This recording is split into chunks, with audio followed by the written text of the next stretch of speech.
Shall we begin? Yes, we will begin indeed. Welcome, guys. I am a Rubber Ducker War. I'm assuming you knew that before you hopped onto the stream. But today, we're going to be doing a rather special tournament. It is a 2v2 tournament, not hosted by myself. I am simply our caster here today. It was hosted by the rather lovely Quiden, who got me to, offered me to cast the semi-finals and finals. And how could I turn down such an awesome idea? And I'm really looking forward to delving into this. I truly believe 2v2 and 3v3 could even become the main competitive scene for domination mode. It is so freaking awesome. The battles are huge, the scale is crazy, and the fact you can kind of talk back and forth with your teammate about hopping on and off objectives, it really does remind me of Dawn of War 2 Retribution and kind of crazy team tactics you can do. Particularly excited to see, and I'm actually planning on hosting a 3v3 faction war style tournament as well into the future, and it's going to be some crazy stuff indeed. We do have Yume's up and Houseplant, a RTK bromance there, teamed up against the Mighty Void and Evenstar, who I do not believe are of Clan VM. I do not think so anymore. Maybe they were, maybe they weren't. I always get that mixed up. Looks like the lads are ready to rumble, so let's delve into this game. It is best of one. So the best of one semi-final, then we have a best of one second semi-final. I do not know the players who are going to be in that just yet.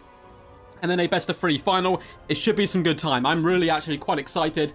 And it is Kislev and their Khorne allies taking on Khorne and the Ogre Kingdoms. Both are some unlikely pairings. Ogres will fight for whoever gives them money. I do not think Khorne has that much money on them. They've got a lot of gold though, so maybe they've got some left spare. But I'm very hyped. Very, very hyped. How are you guys today? What's up, Benedict? The Mighty Night Raven. Chris as well. I'm going to butcher your name, but Varamia 1, that's what I'm going to say. What's up? The Black Fawn, the man, the myth, the legend, the all-round goat. Hope you're doing good, man. Rolf Bob as well says he loves this guy and he's pumped for this. I'm very pumped as well. Love you lots too, my friend. Mr. Zensky's Fartoons, one of the funniest guys in the industry. Hope you're all good today. Dimaros, Quiden, CJ. Let's get this rolling. Very excited to delve into this. 2v2s are so mad. They're so mad.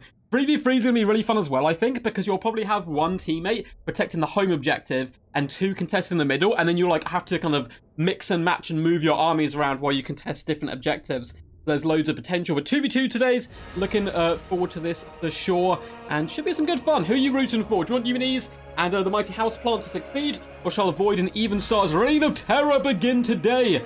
And it's cool to see these guys, actually some experienced Total War Warhammer 2 players playing some Total War Warhammer 3 action. Let's delve into this. For the forces of the mighty Kislev, we have Kossars and plenty of them. My god, look at this. Just mass Kossars. This is mental. Kossars and Kossar spears dotted all around the place. That is just an absolute horde of troops. We also have a Patriarch leading the battle charge, coming in with, let's see what his items and battle charges will be today. We have the Battle Hymn as well as the Lullaby and Constantine as well to help back him up. His Khorne allies have a load of halberds, 1, 2, and 3. The Cultist of Khorne on horseback and the mighty Skarbrand, the exiled, the beast from the north. He has returned to claim his rightful throne and above all other demons. Opposing him is another Skarbrand, so it's going to be a bit of a madness today with Khorne versus Khorne Mirror. We have Exalted Bloodletters and Chaos Warriors of Khorne. Now, I actually really like people starting with Exalted Bloodletters. If you're going to use them, I think they should be in your starting army, because they have the Hellblade. If they get more than 80 kills, they get a really, really substantial buff here. And that does, I believe, roll over between lives, so always good to have them in the start, in my humble little ducky opinion. We have Lead Belchers, we have Scrag the Slaughterer, we also have Man-Eater Ogre Pistols, 1 Iron Blaster, which they are limited today to just the 1, and Skarbrand the Exiled. So without further ado, let's get this battle underway when the players, of course, are ready to rumble. And it looks like they will be kicking it off. What's up, Adelmo? Says, hi, come on, RTK, Houseplant. Indeed, looks like we've got a lot of fans here of the mighty forces of Kislev and Khorne. I love this Kislev build. I've not seen this yet whatsoever. Just spams of Kossar infantry. Alongside, I guess, the Khorne infantry should be able to hold objectives relatively well. Ogres are going to be a big pain in the butt, of course, with their mighty Iron Blaster, which is just a disgusting unit right now. But if it's shooting into Kossars, it's not really going to be paying for itself. So I quite like the idea of going a little bit wide and hiding all your single entities behind the shot blockers. And shot blockers are huge in this game. They mean so much. Much like in a 40k tabletop game, you have to use your environment. It is now part of kind of your life. It's part of your blood essence of any good army, is knowing your map and how to use it. Looks like we have some Kossar spears being summoned, so more and more Kossars being brought onto the battlefield. Love to see it. And I don't think there's any summons yet from the red team of Mr. Void and Even Star. Though, actually, I take that back. They have just summoned another Cultist to Khorne. Such a popular pick, just getting those Bloodletters onto the battlefield early. Scarbrand's going to be hiding, just lurking behind the shot block and not really get involved in action, which, you know, makes sense early days in case there's anything that can snipe him, and the objectives aren't available yet, so why bother going into the danger zone? Allow your Iron Blaster instead to do some nice early skirmishing. It's me rolling forward. Seems to be a floating rock here in the middle of the map, which I certainly approve of. And some big shots going down the line. Oh, this is going to be disgusting. Oh, right down the line of those Khorne halberds. That is some really nasty work. It looks like the Kislev forces did a little bit of juking back and forth there, but unfortunately the Khorne ones ran straight into the artillery fire. There's a nice shot blocker here, though. I'd recommend vibing just on this very corner of objective number 3 to start capturing it and trying to mitigate the usefulness and damage here of the mighty Iron Blaster. The Ogre Pistols, I love the fact these guys have become a little bit meta because no one brought them initially, and now manning to Ogre Pistols are really quite scary. They're going to be moving into the middle, 2 of them, plus some lead belchers, just overlaying lanes and like laps of firepower is really a good way to go. We do have a rather large force down here of double Corsairs and some Chaos Warrior Halberds. Everything else, though, is rotating around to objective number 3, maybe looking to swoop up into number 2. We do have a Frost Maiden summon. She comes in with just the one spell, Heart of Winter, my favourite spell from both the Kislev lores, and it's going to be good against the infantry of Khorne, but there's not that much, honestly, that she's going to be good at against killing, at least in the early stages here. Looks like there may be a big bomb rush into the middle in a second. Scarbrand is waiting and buying his time. We do have a Spawn of Khorne come down, looking to claim objective 3. Now, there is a good chance here Team Blue may decide to push up to objective 1 and just forego contesting the middle objective. That's going to be quite tough. There's a lot of Khorne forces who could rotate around and attempt to fight them. Kossar Spears are now starting to move in to get into range with their bows. Their bows can be very good up against Man-Eaters, and Kossar Spears in general, I think, are quite nice up against the Ogre Kingdoms. Is Pendulum banned? You'll have to ask Quiden. I believe Pendulum is banned. Gorge is limited to 2, and Iron Blast is limited to 1, but that is to the top of my head. Top of my head. Love chasing Cathay Dragons around with Ogre Pistols. Man, it can do some really awesome work. I love these bad boys, but they are going to get shut down here. The Corsairs very cost-effectively shooting into the Man-Eaters and driving them away. You can see, though, Void is going to react quickly. Cultist of Khorne is on the way. Probably looking to drop a summon down and drive these troops away because they don't really have the speed to flee before a mighty Bloodletter summon. Lead Belchers do open up fire, as well as the Iron Blasters reaping a bloody toll on the Kislev forces. But Kislev, they know how to bleed for a victory. They're certainly doing the bleeding at the moment. They need to get that victory. However, Objective 3 is being claimed by the forces of the blue team, which is good to see. Red team going for that mid-objective and pushing up, though, for an early cap on Objective 1. Exiled Bloodletters moving up there, daring any force to come and tussle with them. Middle is very Ogre-dominated right now. Got some Khorne units in the mix as well, in the form of the Halberds, Bloodletters, and this pesky Cultist of Khorne, who keeps popping his little head forward. More shots raining in. The Iron Blaster does need to get taken off the battlefield as quickly as possible because it's going to wreak a bloody havoc upon Scarbrand. Some Streltsy have been summoned. A big fan of Streltsy. I think they're a very powerful and dominant unit in the game of Kislev, particularly up against Ogre Kingdoms and enemy Scarbrands and the like. We do get an early summon coming in. It looks like this one is actually from Houseplant's forces, and it is going to be some Bloodletters charging into the fray. They've got Raging Body popped on them, but Bloodletter into Exalted Bloodletter action. That's really just going to be feeding the Exalted Bloodletters those kills they need. But hey, damage is damage, and they're certainly going to be able to whip a few heads off shoulders before they go into the sweet night. Ogre Pistols doing some decent damage. We do have the Cultist and Scarbrand attempting to push the enemy Scarbrand. This has gone really badly for Houseplant, though. Really, really badly. His Lord is now Rampage right in front of Lead Belchers, as well as Iron Blasters. And now you can see Void's Bloodthirster is going to come in and just slap up Scarbrand. There's basically no way he's getting out of this alive. Middle is going to be hotly contested here. More and more forces do start pouring in. We get some Furies as well as Fleshhound summon. Maybe looking to apply a little bit of pressure to Objective 3 with the help of some Iron Gut allies there. Really good start here by the red team, in my humble little ducky opinion. Now, we may see a big, nasty spell come down if we get the big Heart of Winter going down by the Frost Mage. She is currently vibing, and it looks like Constantine has moved in with some Halberd support and the Patriarch to attempt to assist Scarbrand, the Exiled. But we are going to be finding out once and for all who's the true Scarbrand, and of course, it is going to be the one in red, getting Troll Guts healing on him. Very powerful combo. Healing up Scarbrand's pretty disgusting stuff. We do get the Battle Hymn, though, go down on the blue Scarbrand, and he is just about clinging on there. The extra melee attack, he's actually beating back this Scarbrand relatively well. We do have Fleshhounds getting in the mix, more Fleshhounds being summoned. Definitely need to go on top of the Lead Belchers and shut them down because they're doing some brutal, brutal work so far. Likewise, the seems like the Frost Maid is just been getting lit on fire right now. Definitely wants to come in and start dropping some spells.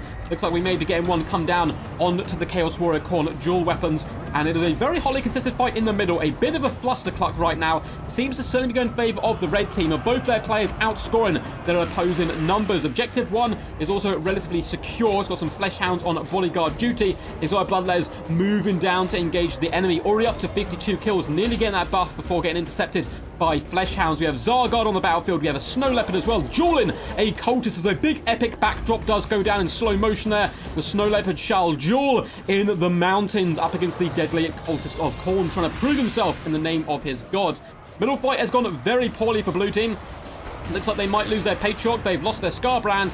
And now Kostaltine is in the danger zone with the enemy Scarbrand getting healed up by Trollgut. Such a lovely combo. I love that in 2v2s. You get to see these pretty wicked combinations. It looks like I was wrong. The Scarbrand of Houseplant is actually alive and kicking.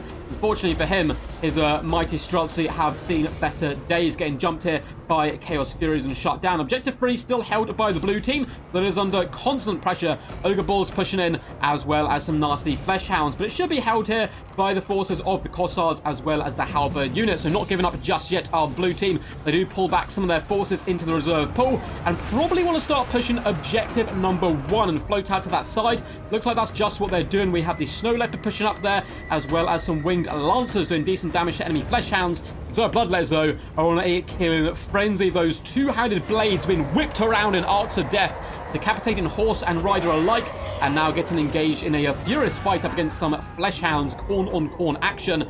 Lovely pressure coming in, though, by Eumenes, using the double Cossars to really rain terror down upon the enemy infantry. Unfortunately for the little Snow Leopard, he was doing a good job trying to cap this objective. He's now going to get jumped by Flesh Hounds, and it seems like this objective will once again fall in hands of the red team. There are more Flesh Hounds who can rotate up and over, however. The back line is starting to get harassed. We have Winged Lancers jumping on top of Ogre Pistols. We also have Bloodletter Summons to shut down the enemy, but that Iron Blaster is still alive, up to an impressive 127 kills and 1.2k damage value already. Is pretty gnarly. Big Heart of Winter goes down in the middle once again. Kostaltine screaming, frothing at the mouth. Death for Urson, glory for Urson, victory for Urson, trying to fight against the mighty Scarbrand. His Scarbrand ally does come in, the Wrathful Reaper, as well as a load of buffs coming in actually from Constantine himself, keep him alive and driving the red Scarbrand out of action, who is getting held up by an overcast Trollguts, though, so he's going to be very, very healthy coming in to the fight in the mid to later stages of the battle. Heart of Winter goes down. That's going to help clear out a lot of the infantry, and maybe a big contested push now from blue team to objective 2. Maybe the time to actually take that objective off the enemy. They're applying a little bit of pressure to objective 1, which I like as well, because it's going to force your opponent to move some resources around here. Now, this is some really beautiful play by red team.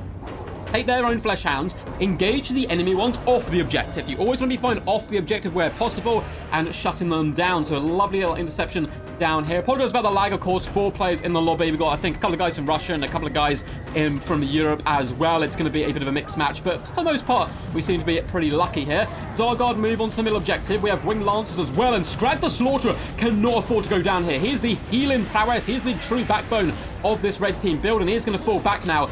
Very impressed with Houseplant's micro so far, with Scarbrand the Exiled and Constantine as well, kind of working as a tag team and staying in the fight as long as they have, considering the Lead Belcher as well as Iron Blaster support that's been coming in to aid out their healing up troops. Middle objective is now turning in favor of the blue team. There is fighting all over the map. It is chaos. It is madness. And I'm all for it. Cossars, alongside their stalwart Halberd allies, have been able to hold this objective for a long time. Looks like it may start to get capped, though, by the red team. May need to see some blue reinforcements wrapped around to help contest that objective. In the middle, it does look like Houseplant Scarbrand may finally go down. He's trying to juke back and forth to dodge shots, but he's unstable. He's not having a good time. More bullets whiz by his skull, and I think he is most likely going to go down here. He needs to get around these shot blockers and disappear back into his reinforcement zone.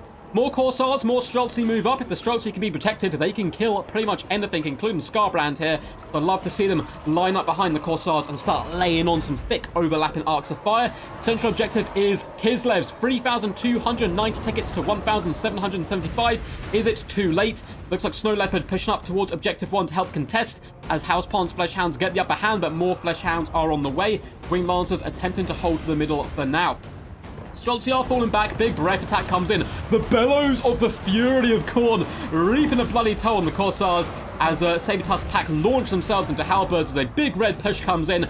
This is our objective, and they want to lay that down a little bit. Lovely little snowboarding animation coming from the wizard as she launches herself into confrontation. Not scared of some armored crazies is she. The objective is starting to fall, though, once again back in favor of the red team, who are certainly dominant in the damage value. Though Evenstar has fallen behind, Void is carrying on the damage value trait.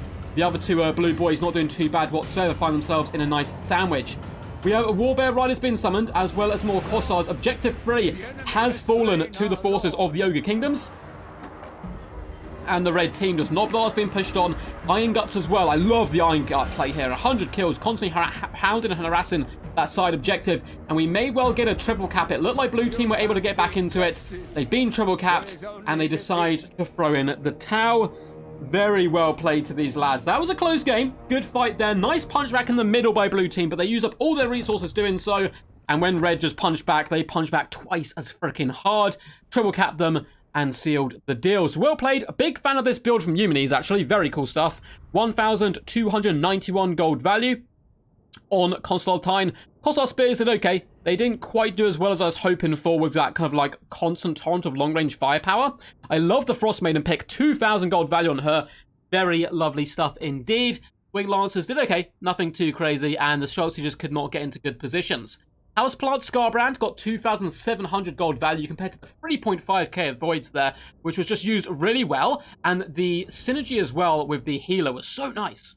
Coldest of Khorne, 1.1k value for a Houseplant, not too shabby. 1k again on Chaos Warriors. And of course, Flesh Hounds always perform pretty damn decent. Don't think there was any other standouts there. The Void's Forces, 3.5k damage value on Scarbrand the Exiled, alongside Troll Guts. People have to look out for that type of stuff. It is very, very scary indeed. The Mighty Exalted Bloodletters, 1,990 gold value. Not amazing, but the Halberds, 2.2k. Oh, that is disgusting. Any other standouts? Let's have a quick look. Flesh Hounds, of course, always performing just top tier. 1k value there, 940. Furies did some pretty decent work as well. As for Evenstar, the Mighty Scrag the Slaughterer kind of goes RSB, but he was just here to heal. He was like the weapon boy of the build, like, heal me, heal me. And he did do that well. The Iron Blaster, 1.5k gold value, 133 kills. The Man-Eater Ogre Pistols, 1.3k and 1.5k, a really underrated unit in general. Lead Belchers, 1.3k value on them. And don't get it twisted, Ogres, both in tabletop and in this game, are a range faction. Saber-Tusk Packs did okay, just hounding and harassing. I like the Iron Gut applying pressure to that far objective.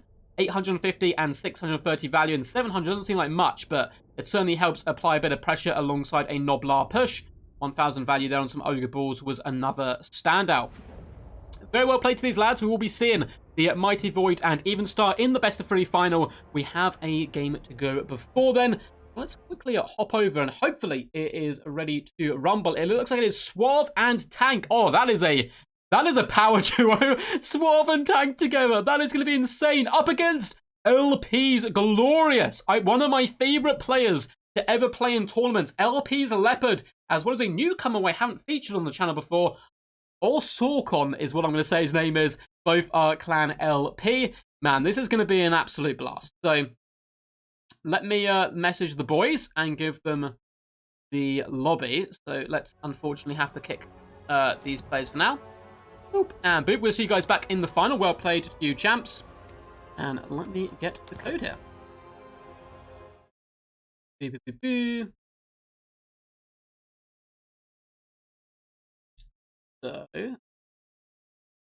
I will have to get these guys the code quickly. Bear with me. I'm trying to look through a million different Discords I have. There we go. Password is, of course, the duck-based one.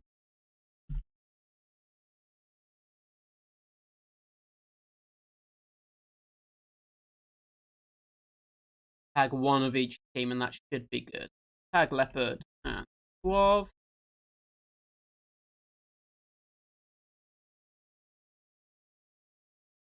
And there we go. And we will get the players in. Once they're in, I'll sort out the scoreboards for you guys. You believe Troll Guts heals 30%? Yeah, that was 30% of naughtiness. That was naughty, man. Does Troll Guts heal more like regrowth? Basically, all healing spells are percentage based now. I think maybe even regrowth. I'd have to double check that.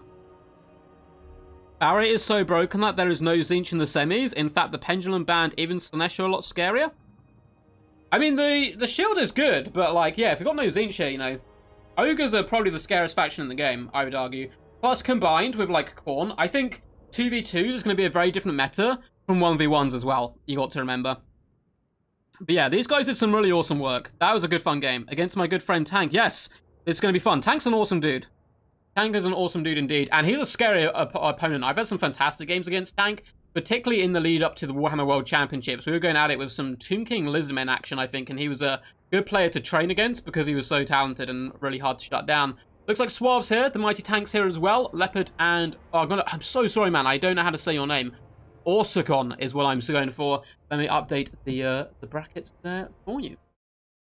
So it is a clan VM, and I believe Suave at one point was RTK member, not sure if he is still now, against Double LP, so should be good fun indeed. That sounds like a rap album, Double LP.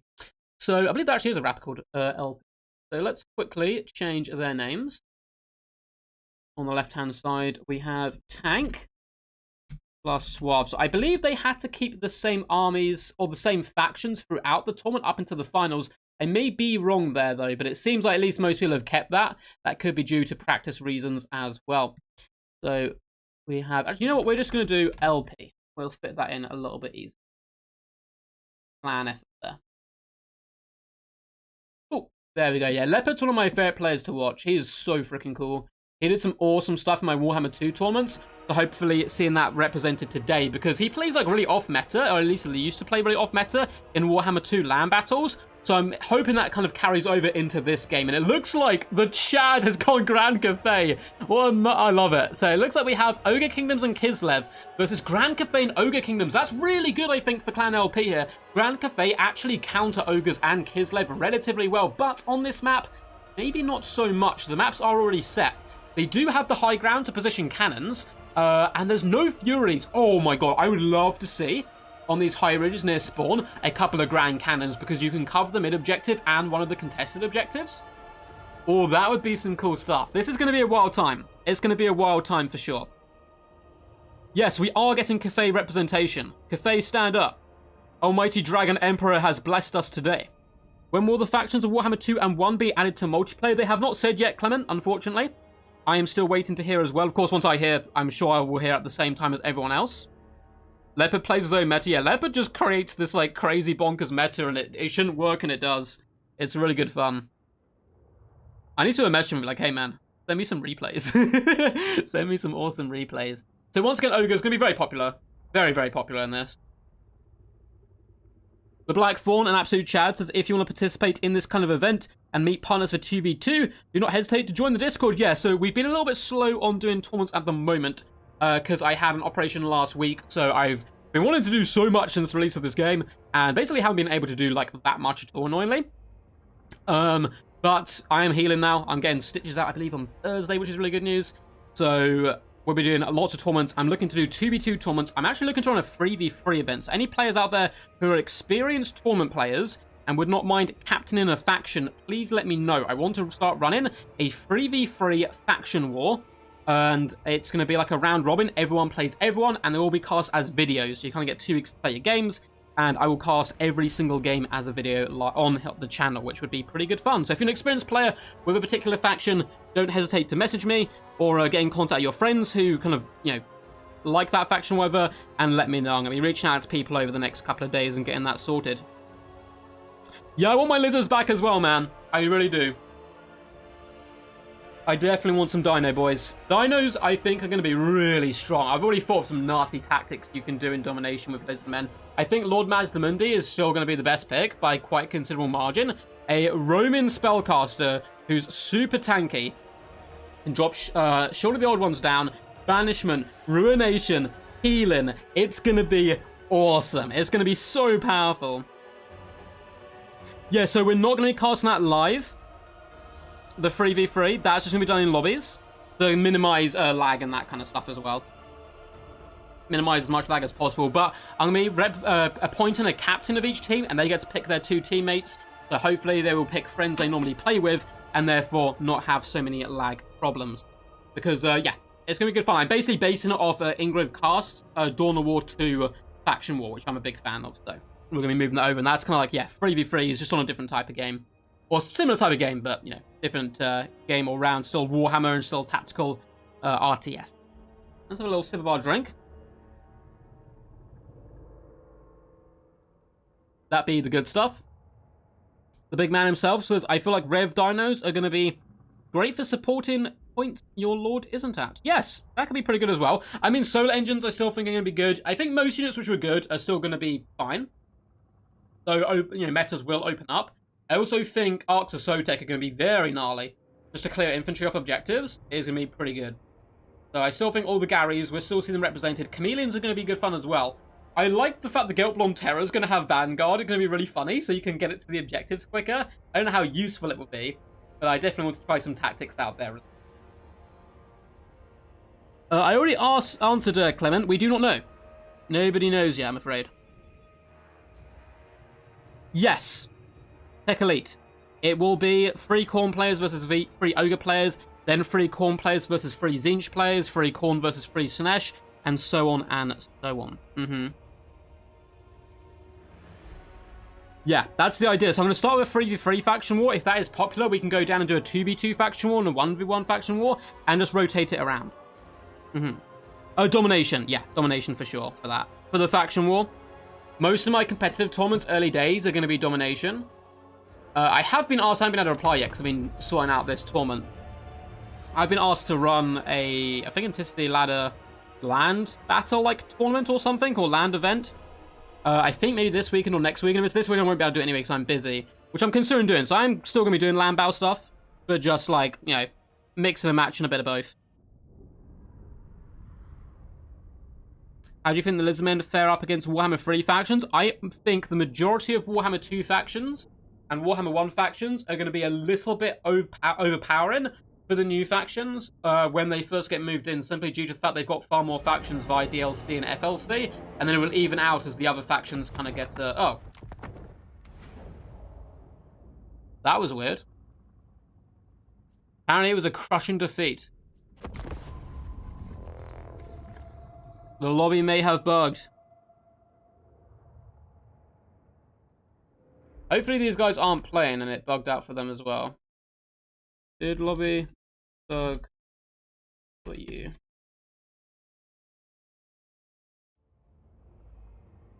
No!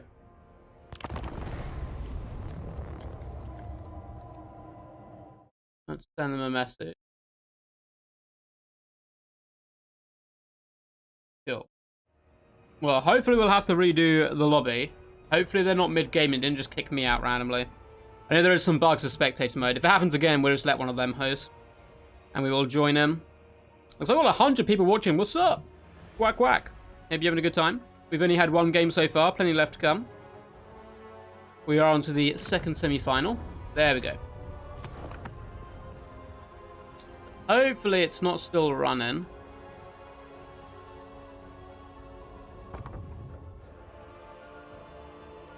Try that again.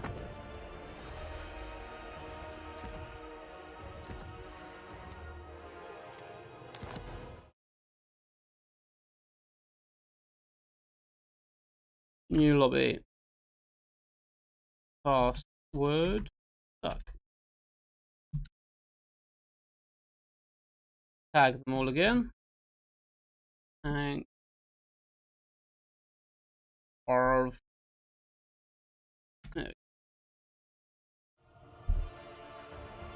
we need Hunter Legendary Lord for Ogres. That'd be pretty dope. They've already got a pretty cool Hunter character though, and you can stick him in a Stonehorn and everything. So it wouldn't be like my top priority. We need a Noblar Legendary Lord. That's what we really need. Gigantic Noblar. Or like a tiny Noblar. Like he's extra small. Extra sneaky. Good for stabbing. So hopefully. I mean, if the guys play like in the game, we'll just play a game while we wait. Because I don't want to like take them out midway through a game. We are still in game, lol. No. It kicked me out for some reason. Did you start? If they're just like waiting to go, like in the deployment zone, then we'll get them in. If not, I'll just let them finish and we'll have to play a game annoyingly. And then we'll have to do the final. Oh, that's so annoying. I don't know why I did that. And I'm the host of the lobby, so I don't know why the lobby's still going.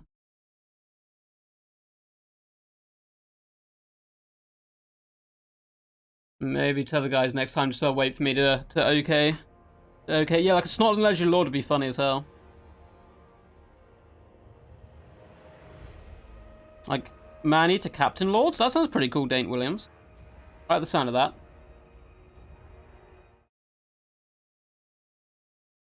Cool. They haven't started. Yes. If it happens again, I will let you. Awesome. They're going to be loading in. So they didn't start. They, like, loaded into the game, and we're just like, oh. Good thing they fixed lobbies. Hey, this is, like, happens occasionally on Warhammer 2 as well, annoyingly. I don't know what it is about the lobbies, like, why they're still unstable. I think it's the spectator mode, honestly. Which seems to cause a lot of problems. But I don't know why. Like, it's so simple having a lobby and connecting 4 people in it. I was so excited to see Grand Cafe. Don't worry, we'll still be seeing Grand Cafe. They haven't started the game yet. Just use same build. So I'm just getting them to load back in the lobby, use same builds, and then we can just go straight away so there's not too much downtime. I'm best on Zinch, but I've been playing Grand Cafe because there's so much fun stuff. Honestly, Grand Cafe, probably the faction I've played the second most on this game, behind Kislev. And I've had so much success with Grand Cafe, despite people saying they're a bit weaker. It might be, though, because I'm coming up against a lot of Ogres and a lot of Kislev. And, you know, cannons. Cannons kill everything. Cannons kill everything. So, I've been having a pretty decent success. Awesome. It looks like the players are loaded in. Currently, Tanker's on the wrong team, which probably wouldn't bode too well. What's up, Elgin of the Mist? How's it going, champ? Hope you're all good today. Good to see you here once more. We're in the second semi-final here.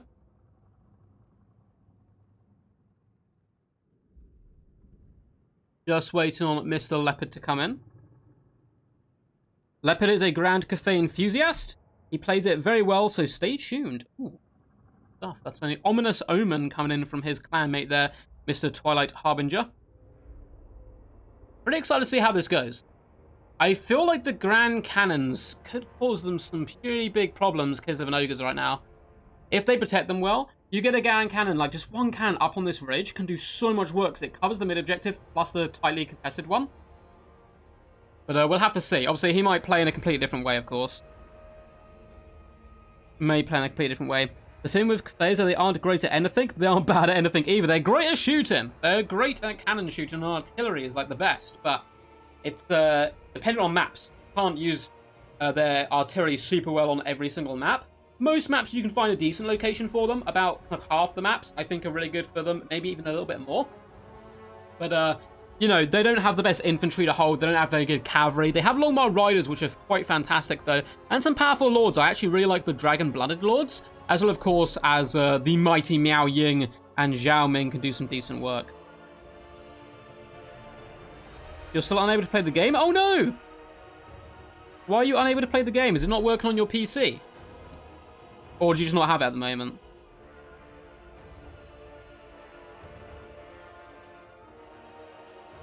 If demons undivided are OP, are they still OP?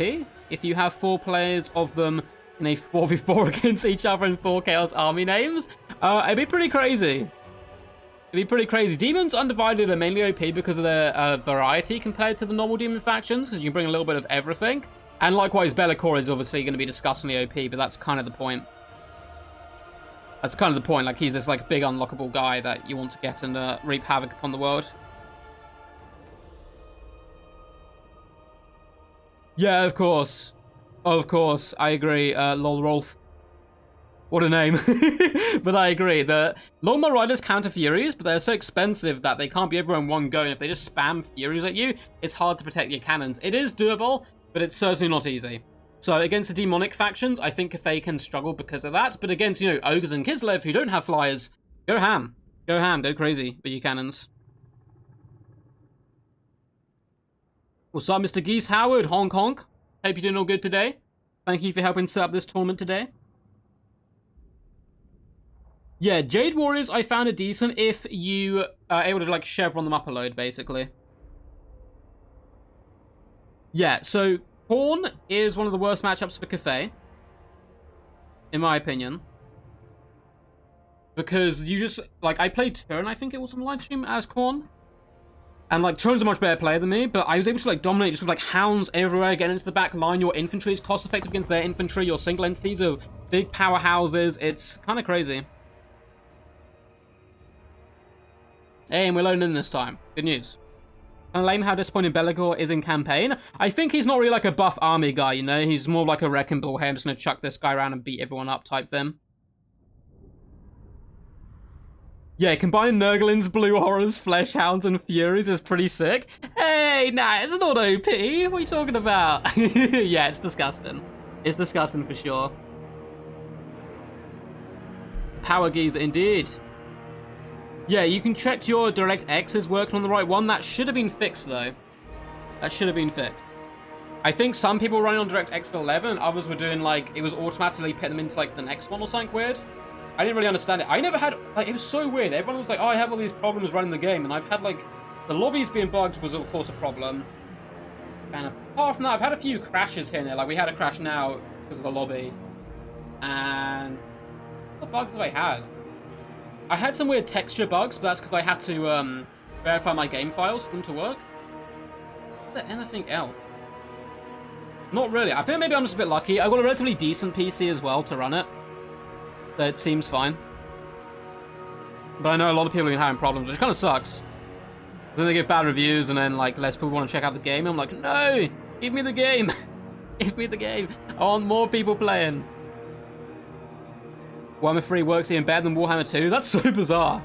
Maybe it's just whatever it needs, you know, indifference compared. I do not think a Cathay Magistrate is great on a Sky Lantern most days, but it depends against which faction you're up against, right? Like, it's useful for the yin and yang, and it's pretty good at just sniping out, like, Kislev forces and stuff, and maybe even ogres. You can stay away from the Iron Blasters, of course. So, for the forces of the blue team, we have the mighty Suave and Tank, the deadly duo. The two beautiful men that come to carve us to pieces. We have Armored Corsairs and a Bagatelle of Corsairs. This is so weird, this is meta. Like, I've almost never seen this in 1v1s. Maybe it's more of a 2v2 thing. Light War Sleds seem the way to go in single player. Maybe they get bogged down too much here. We have an Iron Blaster, of course, for the Ogre Kingdoms. It is a really cool model, and I love the Noblar on top, just kind of having a good day, vibing, chilling with the homies. But I do wish it was a little less oppressive. We have a load of Noblars as well in the front line, a load of Ogre Balls in the back, including some Ogre Ball dual weapons. We have Scrag the Slaughterer, of course, leading the battle line. He's going to be coming in with some delicious Troll Guts. Oh, look at that soup. Nom, nom, nom, nom, nom. I'm assuming that is where the Troll Guts are going to be getting kept here. A lot of lag as we do load in. Hopefully that does sort itself out. I know we've had some lag problems with Suave before in the past. We have Troll Guts as well as a Bone Crusher. A load of Noblars. It is going to be Katarina, or Katarin, however you want to say her name. She's seems to be a dude, which is a bit of a weird life choice here. Oh no, there she is. There she is. She's inside the dude. Well, this is a bit X-rated, I guess, but we have Katrina currently body deep inside someone with Heart of Winter, and we also have a Patriarch in there somewhere. So, good luck, buddy. Good luck. Over on the far side, we have a load more ogres, of course, mixed in with the Grand Cafe of Mr. Leopard, and it should be some good fun. We have Peasant Horsemen. We also have Jade Warrior Halberds, a load of Noblars, Ogre Balls at Iron Fists as well on the left-hand side. On the right-hand side, we have Double Jade Lancers being supported by Double Jade Warrior Crossbowmen. We have some more Peasant Long Spearmen who are triple gold chevron, I assume. No, bronze chevron, okay. I found that Peasant Long Spearmen are actually really good against ogres.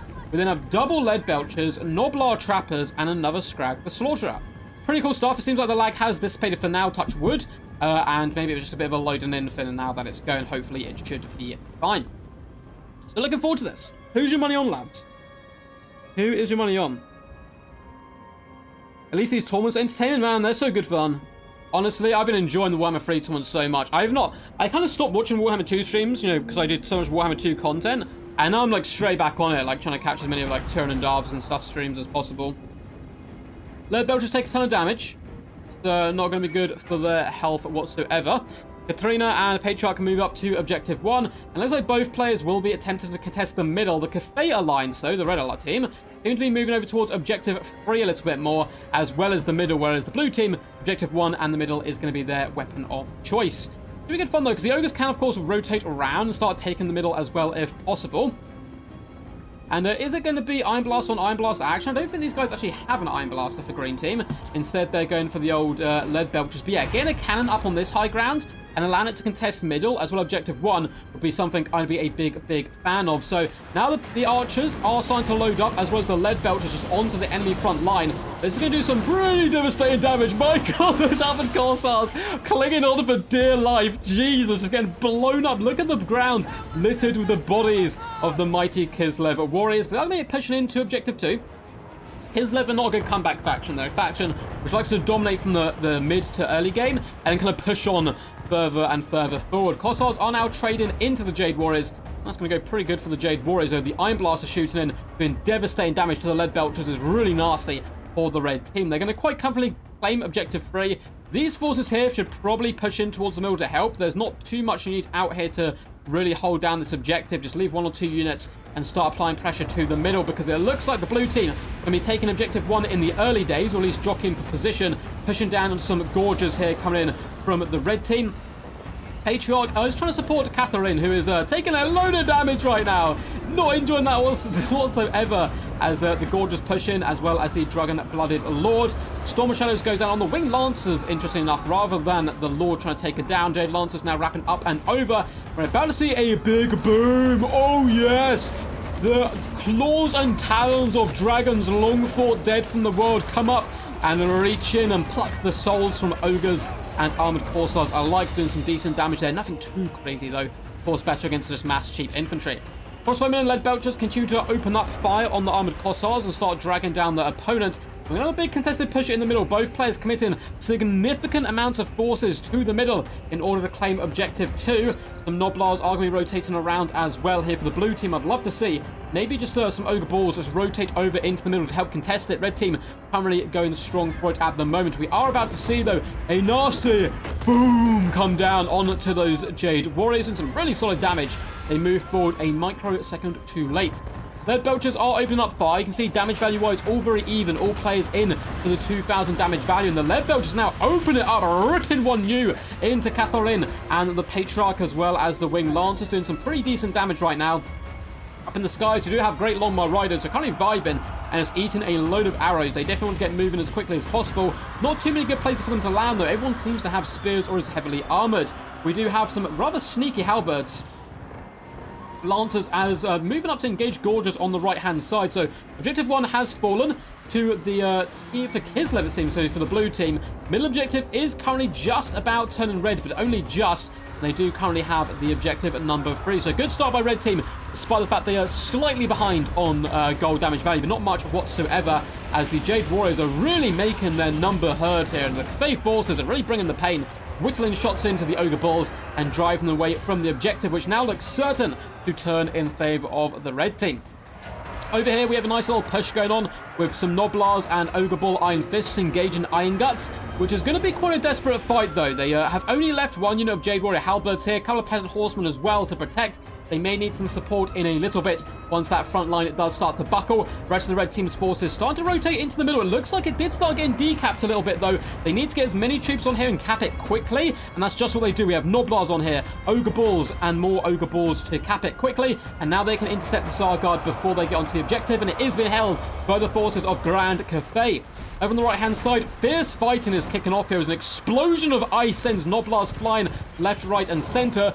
Gorges are in hot retreat, and looks like the red team applied a lot of pressure over here, but are starting to falter. We have Jade Warrior Halberds doing decent number onto these gorges, actually, with the help of the Jade Lancers and Longmire Riders. You really do have to chuck multiple units at the gorges to drag them down. Rest of the forces pushing up the hill for the long march, but at the top of the hill, you can see the High Queen herself demanding that the Ogre Alliance and the Kislevs die and bleed in the name of victory and glory. She charges down to support the Patriarch and tries to save the gorges, but it looks like the gorges have been dealt with relatively effectively. The battle hymn goes down, the lullaby goes down, keeping those characters nice and topped up health-wise. Middle is still being claimed by red team.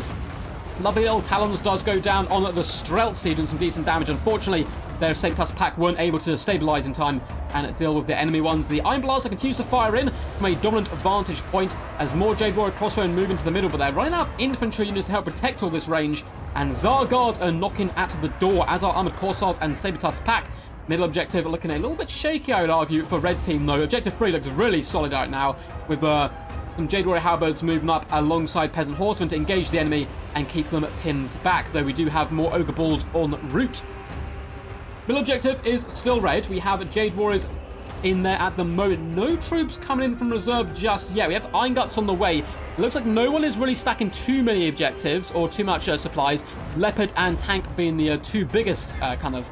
I mean, it's not necessarily a bad thing. They might be setting up some big troops, and we could see some Terracotta Sentinels being summoned, but instead it is Longmar Riders. Objective 1 is actually starting to be capped by red team, which is really bad news for blue team here, who had such a good start, and are starting to get a little bit overwhelmed. Scrag the Slaughterer pops up. We have Gorges in here as well, rallying to his battle cries, and it looks like Catherine and the Patriarch starting to struggle to hold this objective, but Ogre Balls pour in, Corsairs are on the way, and a friendly face in the form of Scrag is on arrival. Looks like this objective is being hotly contested, with Longmar Riders pushing in, and Noblars as well, and even a couple of Lead Belchers who have been stabilized really well. Fantastic play coming in here by Osokon, as he, I've said his name like in 5 different ways so far, but the beautiful LP play here. Well played by him, keeping those guys active despite the Iron Blaster pressure, but it does look like this objective is going to be held just about. Bigger effect though spell is going to be coming in, which could do some pretty big damage to either side, really. It looks like it is going to be a big Bone Crusher coming down, as well as the glorious effect coming in by the High Queen herself. And Objective 1 is held. Good push by red team, but it is not enough. But it did force them to lose a lot of their resources over on that side and allow the Cathayan forces, it would seem, to stabilize the middle. The Iron Blasters moving into hand-to-hand combat. Probably want to get it off the field at this point. Just get rid of it, get its ammo back, get it regen, and get it back on the battlefield. As more Halberds and Jade Warriors push through the middle, the Peasant Long Spearmen as well as the Jade Warrior Crossbowmen applying so much pressure as more Halberds are moved into the central play. Lovely work, but a lot of Ogres coming out of the gate now. Ogre Balls and Sabertusk packs are on arrival. Likewise are the Glorious Gorges. Seems like Objective 2 is still well held currently by a mixture of Cathay and Ogre troops. Though I don't know for how much longer. We have Iron Guts over here. We have Noblars over here. We do also have Warbears over here, which are going to be such a nasty counter to the majority of the Ogre force. Looking a little bit scary. I feel like blue team's going to make a big push on Objective 3. They held Objective 1 when red team pushed them. Can red team do the same? They're certainly looking a way thinner on the ground as far as troops, despite having a 1,000 ticket lead at the moment. Damage value-wise as well, blue team looking considerably better. So they're probably getting quite a bit more money.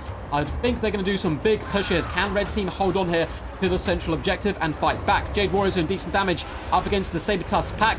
We do as well have more Peasant Horsemen starting to whip around, maybe looking to harass the enemy where possible and jump on top of these Corsair spears.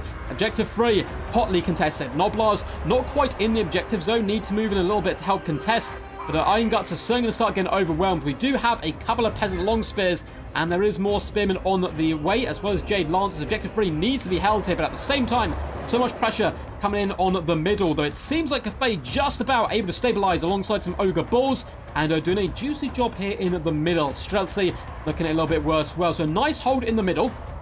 The push on Objective 1's just done now. The push on Objective 1's failed, and there's a lot of Ogre forces and Kislev forces over here who can now rotate into the middle and apply even more pressure. I'd love to see half them loop around the left here and half around the right. Looks like Scrag the Slaughter was killed as well. The glorious Queen standing over the Cauldron of Blood, and it looks like the Big Bear is sipping some blood out there. She kind of has a little bit of a part.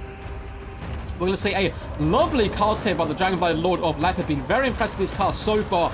Look at the damage. 3 units about to get dragged down to their death. That's really going to help secure objective number 2. Objective 3 is being held, but at what cost? This is the problem when you get a lead like this and you're like, oh my god, I need to hold the objectives constantly. The damage is looking so bad though. Leopard's starting to catch up a little bit with Tank. Suave is running away with it.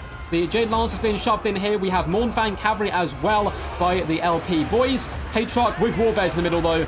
It is certainly not cost-effective hold of Objective 3, but it's holding, and that's all that matters at the moment. It looks like the forces, which did successfully hold Objective 1, have decided to wrap up and around and start applying pressure to Objective 2, and it is starting to turn blue. Blue for the Blue Gods and the mighty Kislev forces as Tank moves in with Winged Lancers. We also have a load of Iron Guts in here, and I think Cathay has just slipped up a little bit in the middle. They're too knackered. They need to just chuck these Halberds in here, just stall it. Stall the capture as long as possible, and pray you only need a single cap to win the day. It does look like Dragonblind Lord may get assassinated here. We have Jade Warriors on the run, and more Jade Warriors and Halberds attempting to push into the middle, with some Peasant Long Spears on arrival and more crossbowmen. Sneaky little push could be seen though. We've got some Gorges on the right hand side, supported by the Jade Lancers. Maybe do a sneaky push up to objective 1, and at least try and take some pressure off, but it looks like the blue forces have claimed the middle in a bloody contested affair here. The Dragonblind Lord is struggling to get out of here, and just crossbow being run over left, right, and center. Red team desperately need to hold on to objective 3. I think they just need to hold this objective now, and they should be victorious despite the 2-cap against them. Can they hold it? It is far easier said than done. Yes, you can argue you can turtle on it, but their opponents have outdamaged them so much, and look at the momentum. Tides and tides of ogres and leopards are flooding in. The units which won the mid can now simply wrap around to objective 3, and it looks like we may get a triple cap. Cafe trying a desperate push up the hill to objective 1, combined with some Gorges, but it looks like the red team are starting to run out of steam. We do have more Noblar Trappers being signed. Objective 2, though, is well and truly turned blue. There are some spearmen attempting to capitalize there, but I don't think it's going to be enough, and the triple cap is on the cards. Have red team timed this perfectly, or blue team I should say. It looks like it. Gorges do push in to help contest and support, but look how many forces are over here. It is madness. We did get some spearmen coming right at the end, or cavalry I should say, but it's going to be in vain. The triple cap is well and truly on the cards.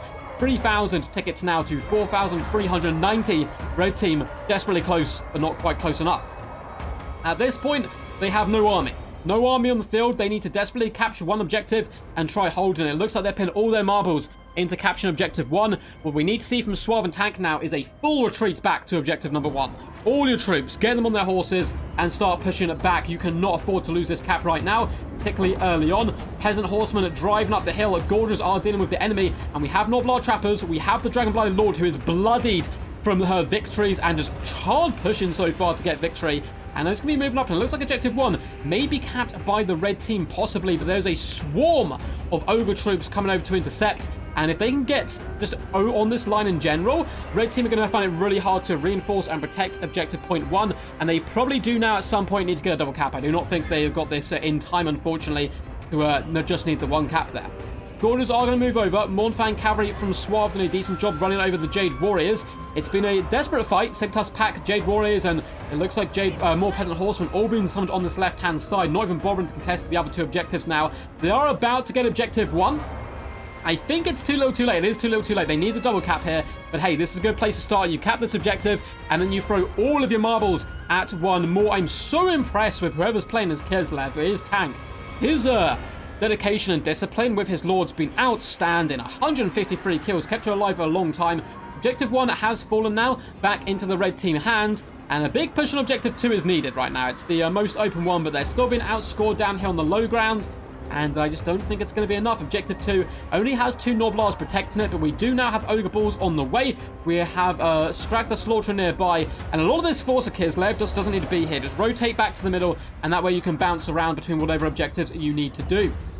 It looks like for the first time in the game, green team or blue team are about to take over red team. Cap-wise, it is very close on the score there as the Ogre Iron Fist do emerge and start applying pressure to Gorges and Mornfang Cavalry, great weapons alike. But there we go. They have been overtaken. So close, my God. If they'd only managed to capture that objective a little bit quicker, I think red team would have had this. But it seems like they are going to struggle. A load of troops are starting to apply a bit of pressure, but they've got no one to cap objective 2. We have a load of units hidden who were forced off earlier, praying, just praying that objective 3 gets left alone so they can bomb rush in. It looks like it is going to be guarded by a couple of units. And the Kislev and Ogre Kingdom forces going to move to make a store last stand on objective 2. A big Heart of Winter goes down here. This is going to do some devastating damage. I love this Kislev play. The Cafe forces are broken, running for their lives, and 4,820 tickets was close, but not quite close enough. Woo! That was insane. That was insane. Oh my God. That's the best game of the tournament so far. I mean, there's only been 2 games, but that's going to be hard to top. That's so hard to top. Well played, though, to the mighty LP boys. I think they did an outstanding job. Very impressive Leopard's Cafe play. Jeez, he put in a shift. Likewise were the Ogres. But tanks, yeah, tanks play just guard that top objective was so clutch. There was a point where it was nearly a triple cap, where LP were pushing up to that home objective and nearly took it. If they had taken it for but a moment, but like, 20 seconds, they had held that objective, they would have won the game, because they would have had the triple cap, and it just wasn't to be. So close. That was such a kind of turning moment of the game. Catherine, 165 kills, 2.4k gold value on her. Beautiful play. Hedgehog, unfortunately, fared a little bit worse, but did manage to survive and, buff up his troops. See if there's any standout damage value here. I like the Zargard pick just to show up the middle. 700 value on them, 84 kills, not shabby. 1.1k, 800, 970 there on the Winged Lancers. The little puppy, Snow Leopards didn't do bad, just capping objectives. 2.2k on the Warbears. Streltsy struggled to get in positions. As for Suave, his ally, 1.6k on the Mighty Scrag. The Slaughter is good work. 2.5k gold value on the Iron Blaster. It is what it is. 172 kills. Very powerful unit. 1.2k on the Lead Belchers. 1.2 as well on the Ogre Bulls. 0.2 on this unit. So good work there from the infantry. 1.4 on the Mornfang Cavalry. Double Gorges. 1.3 and 666. They made a pact with the devil to win today. And I think that's basically going to be it. Nothing too crazy apart from that. As for the mighty Osorkon, we have Scrag the Slaughter with 990 gold value on him. 420, 1.1 count the Lead Belchers. Not too bad whatsoever. Good synergy as well with kind of the slow push with the Lead Belchers and the Jade Crossbowmen. Gorges, oh my god, 3.6k value and 2,000 value. Beautiful work there. Really was dishing out quite a bit of pain. As for Leopard, the Dragonblooded Lord, 1.3k value there. The Jade Lancers, 1,000 and 800 gold value isn't too shabby. 740, 800 from the Crossbowmen. Nothing crazy from Cathay, but it was just really well spread across the board for them, I think. Is there any, standout huge damage dealers? Does not look like it. 939 some Crossbowmen isn't bad. But GG's, well played.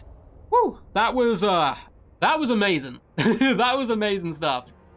That was amazing stuff indeed. So, I don't know where Void's gone. He seems to have disappeared. But let's invite the players back in.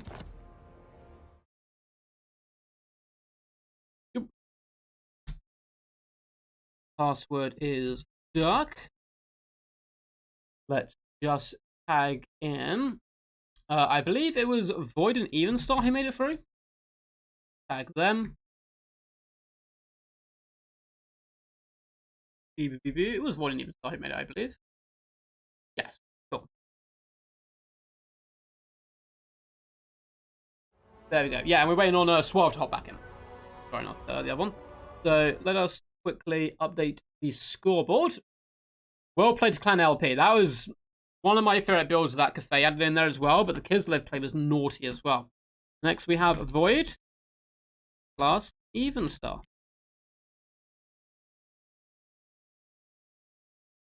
Lower that down a little bit so we can put it into the box. There we go. And we need to actually get some scoreboards up.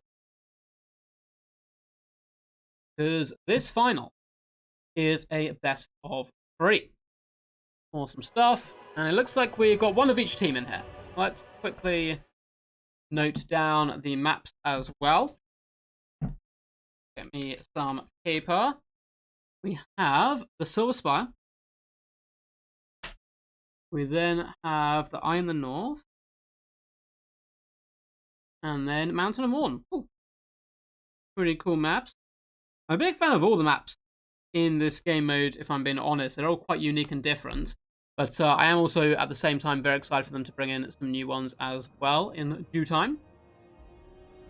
Hope everyone had fun. I had a blast on the tournament. Man, you played so good, dude. So good. Say likes their cats and dog themed units. Oh, for sure. What a great game, GG. Well played. What's up, Prince? How's it going? Hope you're all good, man. Hope you've been enjoying the content so far and having a great day. Sam Hardy. I'm sure you're the brother of Tom Hardy. If so, please get me an acting job. Blood for the Blood God. 17k damage by Suave. Yeah, Suave went in. Suave went in. Yes, they're an LP are an Italian clan indeed. Love on the battlefield. What can I say? It's a cold winter. If they can be very good if they dominate the air, 100%. 100%. They need to dominate the air in most matchups. So it looks like we have Evenstar in here, just waiting on Suave. Yeah, let's just going down the order of the maps. Yeah, it makes sense. That's what most tournaments have been doing so far, just one on every map. We do have Void in here. Just waiting on the mighty Suave. And it will be a best of 3. Who's your money on, guys? I think I actually had a poll up already, so... Let me quickly change that poll. I did ask a question. What was everyone's favorite game mode? And let's see what we came up with the answers for that one. It tells me. It was 55% said domination, 35% land battles, 5% free-for-all, 3% siege battles. The mighty 3%, and 2% probably just to Skaven, yes, I'd assume. So let's do a new poll. Who will win? Is it going to be the forces of Tank plus Suave, who we just saw defeat Clan LP? Or is it from our first semi-final, Void and Evenstar? I'm assuming the guys are just sorting out their like picks and bans and stuff. Okay, they've done blind picks. Awesome. Awesome. I just been sent their blind picks. Cool. So game 1, I believe, is going to be Khorne and Ogres versus Kislev and Ogres, and then we'll finally have no more Ogre games. I think every game has had Ogres in so far. Oh, yeah, we're going to see some, like, Nurg. Oh, my God, Game 2 is going to be insane. Game 2 is going to be insane. Game 2 is going to be the greatest fin of all time. I'm putting it out there now. I'm not going to spoil it for you guys what factions have been picked. Game 2 is going to be wild. Game 2 is going to be some gnarly stuff. Yes. Hope you guys have been enjoying. I hope my voice hasn't sounded too distant. I'm not... able to do my usual setup at the moment. But hopefully I'm still loud and clear and full quackers mode. Let's have a little sip of our drink while we wait for these players to build their armies.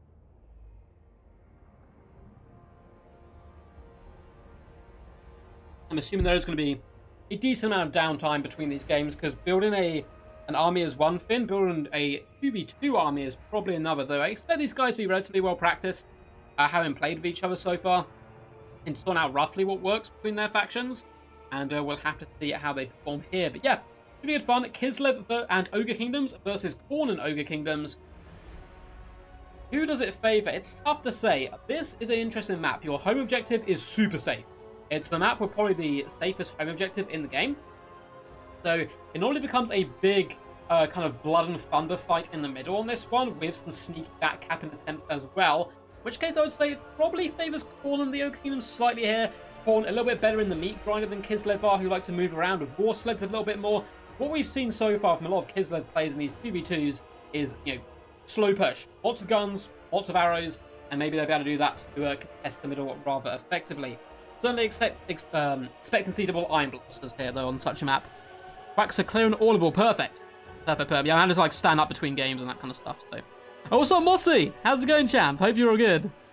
We were doing some training earlier on today. Very talented player in the future, for sure. Hope you're having a good time in general. Looks like Evenstar's ready to rumble. Just waiting on the other 3 now, and we'll get this final started. So it is a best of 3. Which, you know, 2v2 games tend to be not that much longer in domination because of the ticket system. They just seem to be a lot more action-packed. But yeah, you know, due to the length of the tournament and these guys haven't played quite a while, we're just going to do a best of 3 final here, which should also hopefully save me a little bit as well.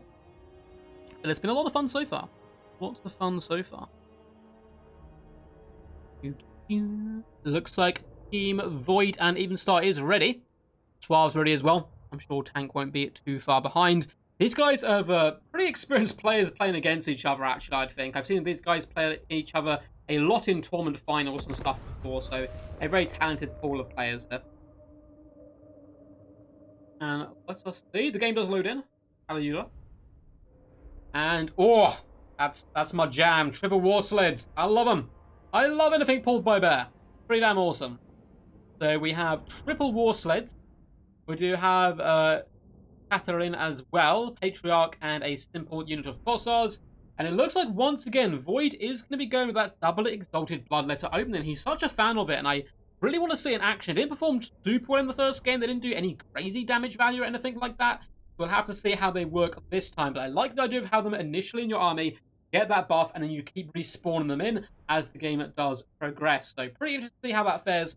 Garbrand as well is going to be able to beat the living snot out of basically any lord in the game, particularly combined with Troll Guts, which is what I'm expecting here from the Alliance of Evenstar and Void. You know, nothing too fancy. Big, hard-hitting monster, heal him, hit harder. You know, the standard stuff. And here we are on the beautiful Silver Spire map, which a lot of people early on said they didn't enjoy as much as the other maps due to the fact it tended to be a lot less back capping and a lot more about the middle fight. But I don't mind it whatsoever. I think people need to utilize these other deployment zones a little bit more. And look at this beautiful statue. Look at it. It's glorious. Glorious. So what's not to love? That's a Wood Elf dream right there. Although it looks like she's holding a Bretonnian cup, so maybe not. Maybe not. Beautiful map in general. I do love the idea of the back cap on this map, though. It's good fun. But if ogres send a unit of like gorges around the back, like early doors, and if they've sent like a cheap unit of chaff, you can just kill that unit of chaff, get that value in cap, and if they notice, you can always fall back and run away. Oh my god, I got paint. Oh, okay, I can't paint yet because I'm not loaded this game. Sad times. Sad times. I'd love to see 4 snow leopards moving together as a kill squad. Oh, hell yeah. We saw like 3, I think, from Void earlier on. Like the players are loading in slowly. There we go. There we go. So, for the forces of the blue team, which is Suave and Tank here, we do have an Iron Blaster, of course, as to be expected, and some Man-Eater Ogre Pistols, some Noblars, and Ogre Balls, and that's going to make up the majority there of the Ogre build. Is there... Oh, there is a Scrag the Slaughterer. Okay, as expected. Scrag the Slaughterer. I almost called him Slag the Slaughterer there. Comes in with Troll Guts and Bone Crusher. We then have a load of Kislev forces, Light War Sleds into the Sunset, 1, 2, and 3. We have a unit of Kossars, and then we have the lovely Katarine, who I'm a big fan of in general, and a Patriarch as well. So pretty cool stuff. What's she coming with? Is she just coming with the basic spell? Yeah, Heart of Winter. Okay, it's a decent spell in fairness. The forces of the red team, which is certainly Khorne's colour here, so you'd expect them to do it pretty good. We do have Skarbrand the Exiled, breathing fire. Just look at him go, he's so pumped. So ready for action. And alongside Scrag the Slaughterer, once again, going to be healing him up. We have the double exiled Bloodletters, which seems to be a Void favourite. We then have Man-Eater Ogre Pistols and Lead Belchers. Oh, love that little battle speech there. And the battle is underway. Both players probably going to be committing all their early forces to Objective 2. There's no real point in moving on your home objective yet. Until, you know, still got another 3 minutes before it becomes active. And then you just move a fast-moving unit down there. For Z-Lady, exactly. They're doing it for Z-Lady today. The Z-Lady Catherine, rather than Z-Fair and Chunchis. So, Skarbrand the Exiled doesn't really know where to go. Let's say he's going to be hiding for now, like the big baby he is. Nah, I mean, it makes sense, right? With the Iron Blaster around, there's no point really opening yourself up to that. I'd quite like to see the Iron Blasters just shoot each other and kill themselves. That'd be a great start to the battle, but it looks like instead, Catherine's going to take some damage. Iron Blaster... One shot gets blocked by the trees, and the other shots do go wide, missing the enemy Iron Blaster. So, first blood for the red team. They're 118 gold value off one shot. Not too bad whatsoever. The Light War Sleds are starting to move forward. Quite a nice map for them. They've got nice mobility, but oh, the Iron Blaster is going to do so much work to them. It looks like the Iron Blaster of the red team, though, has taken some significant damage right now, as well as the Lead Belchers behind. But yeah, these War Sleds, I understand they want to get forward, do a little bit of poking. Try to take down the enemy Iron Blaster. It's not worth it with the Lead Belchers nearby, I don't think. It looks like the Lead Belchers are actually falling back, so yeah, go for it. Do a little bit of damage, and then fall back. Big shots coming in once again. Iron Blaster is able to circumvent the worst of the cannonballs there. Ogre Pistols moving up. A lot of infantry as well. Going to be trying to contest Objective 2 as soon as it is available. It looks like we have one cheap unit of Noblars going down to Objective 3, and that is it. For Objective 1, it looks like nothing going that way yet. Maybe see some Flesh Hounds on the horizon. Big shots coming in by both players. Blue team does start to hold the middle objective. Light War Sleds are just biting at the bit. They want to get in on the action, but this Iron Blaster is doing devastating damage to them on the approach. And you can already see like the damage that Evenstars managed to acquire. Basically, just from that Iron Blaster is a 670, which is pretty gnarly stuff indeed. Flesh Hounds do move forward. Looking to actually pin in the hero core of Kislev, which would be nasty. That would allow Skarbrand the Exile to hop on top of them and finish them off. But they are able to escape there using their bare mounts to good effectiveness. War Sleds are having to be forced back after taking significant damage. Iron Blaster of blue team, Suave's one, is doing a pretty decent job of counter-sniping Evenstars. Needs to get off the field quickly though, and then start unleashing that ammunition on the enemy infantry. Ogre Balls and Noblars are moving up. Loads of damage being poured onto the halberds at the moment. Just so many shots coming from the Ogre Pistols and the Light War Sleds. Doing a bit of a number on the halberd units. And it looks like Objective 1, still nothing on there whatsoever. And we have a sneaky push by Suave. Maybe no, it looks like it's going to stop that. I was hoping the Ogre Balls were going to maneuver around to Objective 1. Go for a daring early cap there. Noblars attempting on Objective number 3 there. Scarbrand thought about pushing that away and then decided against it, which is definitely the better play here. Iron Blaster is still lining up shots, going after the Lead Belchers at the moment, doing a decent number of damage onto them. His Lev are a pretty dominant presence in the middle at the moment. Love to see some War Bears coming in as well once that enemy Iron Blaster has been taken down, just to fend off her Scarbrand and jump on a lot of the Ogre units. Looks like Objective 2 very quickly claimed by Blue Team. They had dominant forces on it. Red Team a little bit slow on the draw to actually push on the objective. It looks like they're going to decide against that now and just try and get some damage in the early game with all their Lead Belchers then push in the mid to late game, which wouldn't be a bad idea whatsoever. Objective 3, Noblars are going to cap it for sure. Objective 1 is being claimed by Fleshhounds. Also Man-Eaters there as well to help protect because Sabertusk packs were on their way to be a bit of a nuisance. War Sleds have taken considerable damage, but a lot of models still left on the battlefield for them, so their damage output's going to be the same. And it looks like the Corsairs are moving up with Noblars. There is an early Chaos Fury summon coming in by Void. Look at the jump of the Iron Blaster. It's an okay play. The Iron Blasters don't go down quickly at all to Furies, though. At least it stops it shooting, which I guess is the main thing. But now these are Armored Corsairs, and Gorgeous will easily hop on the Furies, fend them off, and the Iron Blaster can simply continue shooting again. Down here on the low ground, though, big mistake coming in by Blue Team. Scrag the Slaughterer has been caught here by Scarbrand the Exile, and he needs to flee before he gets Rampage. If he gets Rampage, it's game over for Scrag, and he's so important with his heals. And there we go. The Rampage goes down, and he's basically dead. We do have some Iron Gut support coming in. You've got to hope there the Ogre Balls can form a big enough meat shield between Scarbrand and Scrag, but Scrag looks like he may well just be dead here, unfortunately. Exalted Bloodlegs attempting to claim the skulls of many an Ogre today, doing a decent number over on the Iron Guts as both of them do juke it out. Scrag the Slaughterer has been forced off and may well die here. Lacking that healing and damage potential is going to be pretty worrying stuff. Gorgeous Spawn, though, has been done by Swab to counteract this. Iron Blaster is still alive and active. The enemy Red Iron Blaster nearly dead. It has used up the majority of its ammunition. Fleshhound, sneaky play by Void, wrapping around and hopping on top of these light war sleds, dragging them down. And now we have Bloodletters moving in as well, and it seems like Red Team are capsizing on a few mistakes coming in from Blue Team. But hey, it's easy to say from sitting from my little duck perch up in the skies. It's obviously a micro madness if you look across the whole battle. Now, Gorge's doing a decent job with the Sabertusk pack, though, trying to counter-snipe the Scarbrand here. And it looks like Scrag the Slaughterer of Evenstar is alive. Unfortunately, his counterpart has fled the battlefield. Nice little close-up of the Snow Leopard. I know Eldrin the Mist will appreciate this as he does a loop into battle. Popping forward over the trees and moving towards the mid-objective, which is now turned red blood for the Blood God. Kislev forces still fighting in the middle. Looks like the Snow Leopard has pushed in, but it's not enough to change it back hands-wise, unfortunately for them. And now the Exiled Blood for Letters of Void, trying to push aggressively onto the back of all these troops and pin them off the objective. We have a load of light war sleds back here. They've all been forced back to retreat. They need to be on this objective right now, realistically, and running over enemy infantry. And it looks like the mighty Exiled One has killed one enemy lord, and he's going after the second one. Catherine does have the battle hymn popped on her. He's popping all her buffs, all her spells in an effort to escape here. The Heart of Winter going down. I think she may be doomed, though. She is pinned in by quite a lot of troops. Winged Lancers lower their lances and try to get in there to save her. Bone Crusher comes down. Look at that, it's a big iron fist that goes and kaboom. Doing some solid damage, relatively cheap spell as well. Light War Sleds are on the move once more. They have done their job protecting the Iron Blaster, which was probably a mistake sniping the enemy Iron Blaster. I think they did eventually kill it, but it basically used all its ammo at that point.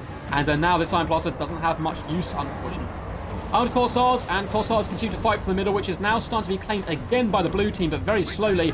Snow Leopard does duel that Cultist to the corner in glorious hand-to-hand combat. Go on, boy. Get him. Get him.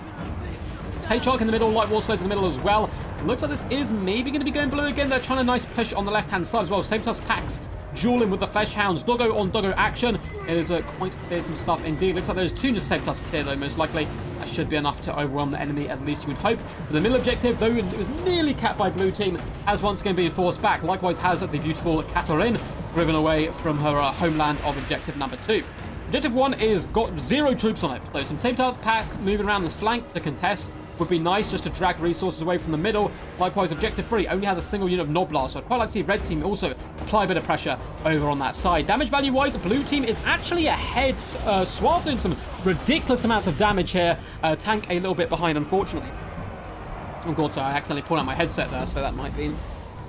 Oh, There we go. Sorry, pull out my headset. That might have been a little bit weird for you guys as well, audio-wise. It looks like Void Scarbrands are so healthy in the middle. Would like to see the Iron Blaster rain some shots in, but it looks like it's going after the Lead Belchers instead, which is certainly a decent play. Light War Sleds are now starting to suffer in the middle, and Kislev has been well and truly forced back. The blue team starting to struggle quite badly as Katarine, unfortunately, is felled. Scarbrand, the Exiled, the Slayer of Kings and Queens and Ogres alike. Objective 3 is relatively open right here. Middle objective still dominated by the red team. There's plenty of time to get back into this game, particularly because the damage value is relatively even in comparison. Red team is slightly ahead though Void is trying his best here. Armored Cossars are raining shots into the Ogre Balls. We have Gorges on the approach as well to engage with the enemy. Lead Belchers of the red team relatively stable though Wing Lancers are attempting to shut them down where possible. So it is a double cap for now. It looks like Objective 1, yes, still wide open. Objective 3, likewise, is pretty much open. I'd love to see these Flesh Hounds just move down. It looks like we do a bit of Ogre pressure coming on this side now. Ogre Balls and Man-Eaters considering it pushing down towards objective number 3. As blue team are well and truly pinned back inside their deployment zone now. And this is bad news. This is very, very bad news. They're getting pinned back, and the enemy has started to take the ticket lead off them. 2,125 tickets red team, and 1,980 for the green team. Scarbrand's getting forced back here, unfortunately, and it looks like, oh no, no disaster. You spent so long to kill the Iron Blaster, and it's alive once more. This is devastating stuff now. They can just apply that pressure, and it does seem like blue team's Iron Blaster is about to go down. War Sleds desperately need to get back into the action. Snow Leopard does bound across the battlefield, aiming to assassinate Scrag the Slaughterer, and so do some decent damage up against him, but the poor little kitty is relatively isolated and alone over here. Actually, we've got some, we've got some Iron Guts here. We've got some Gorges. Maybe an assassination attempt is on the cards as the Snow Kitty does some pretty decent work. Like War Sleds, they probably need to be withdrawn from the battlefield at this point and brought back in. They are so low HP, and it's making them really struggle. Man-Eater Ogre Pistols are attempting to hold the middle, but it's just constant pressure. Dogs, hounds, everything pushing over into blue team's deployment zone. Likewise, objective number 3 is about to be sabotaged. Noblar's going down to Ogre Balls. In come the Saber Tusk pack. We also have some relatively beat-up Man-Eater Ogre Pistols on the march, and it looks like we could see a triple cap here. And a triple cap in the mid-game, that's going to be pretty scary stuff. Pretty scary stuff for sure, and yeah, that's easily going to be a cap. I don't think there's any hope here for blue team. I really don't. They've done some decent damage. Don't get me wrong. They're not that far behind in that reserve, but their army on the battlefield looks really weak right now. They have forced off Scrag the Slaughterer, so Snow Leopard doing a decent job there. Objective 1, though, is just, yeah, completely safe. Objective 2 looks completely safe as well. We do have Noblars, double Halberds coming in, and Mournfang Cavalry. I like this play by Void. Now bringing the Halberds. There's a lull in the middle fight. Bring over these elite units. They're slow, but they're anti-large, and they will hold for an absolute age once you get them here. The push from Scarbrand from Void has been top-notch. Combining him with Scrag the Slaughterer's heals has been really, really nasty. And Scrag the Slaughterer coming in with the Wrathful Reaper doing so much damage. Another Snow Leopard is attempting to duel him. Wing Lance attempting to drag him down, but it is not going good at all for the blue team. Objective 3 is still theirs, though. They've actually held on to it, so they've not been triple capped. They managed to move down some Iron Guts here to this objective. Got Saber Tusks on the way. They will hold this cap, and that is vital for blue team's hope here of victory. And they now need a back cap or to cap middle, and they need to do it fast, but it's not looking good because Scarbrand's in the middle, as well as Ogre Balls pin them in place, and we have Cultists and loads more troops on arrival. Scrag the Slaughterer was alive for even start. He managed to survive his brush with death from the Snow Leopard. Mournfang Cavalry has been moved in over on the left-hand side by Even Star as well, as they continue their pursuit of map dominance, push into the mid, and now the Iron Blaster is well and truly shooting, and both Halberd units are on the objective. Flesh Hounds can apply even more back capping pressure, which is still a tough fight over here right now. Scarbrand's actually gone through the enemy deployment zone and down to the objective to apply a bit of pressure. We have Furies on their way, a dominant lead, 1,000 ticket lead, and this is probably going to be a triple cap as well. The Ogre Pistols are going to move up in an attempt to support Scarbrand here and drag down the Saber Tusk pack. We've got Furies, they can bomb down in, they can't cap the objective, but hey, damage is damage at the end of the day. They might be able to get rid of some of these units. Big breath attack going to come into the rear, doing basically no damage. It's not the best breath attack in the world, good at killing lightly armored infantry though. Less so Ogres and Saber Tusks and stuff. And now the Furies come in, Scarbrand comes in, and it looks like once again this objective under some serious pressure. In the back here, Wing Lancers continue to try their best alongside Ogre Balls to get out of their zone. But now Halberds, they're not even stopping the objective. They're going to keep pushing. We want this super sticky unit in your deployment zone and up in your face. And it's, yeah, going to be a Baron out there from the mighty force of Suave and Tank. I think that was certainly one, probably for a little while as well. But I respect, of course, them attempting to fight back for as long as possible. Very well played, Tank and Suave. They will be losing that first game, but it's a best of 3. Plenty of potential here, hopefully, for some more glorious games. I, once again, love the Kislev play. Any good Kislev players, I'm such a big fan of, because they're my favorite faction to play at the moment. And I'm still learning, you know, I'm trying to steal their builds as I go. Katerin, 1.2k value there. War Sled, 1.2 value, 600 value, 920. The Iron Blaster trades just did not go well for them, and they're kind of a bit stuck. 1.1k value on the other unit. Snow Leopards, unfortunately, 1,000 value on one of them. Hey, that's pretty good. The other two suffering a little bit there. As for Suave, yeah, getting Scrag the Slaughterer killed early was a huge blow. Huge, huge blow. Imagine if he had that healing just in the mid-game. They'd be in such a better position, but that was massive. A good catch there by Void, rampaging him and slaying him. 3.5k on the Iron Blaster is pretty naughty. 2,800 as well on the Ogre Pistols is very nice, man. Ogres have so much damage potential. It is really scary. All just both under 1,000 value, though.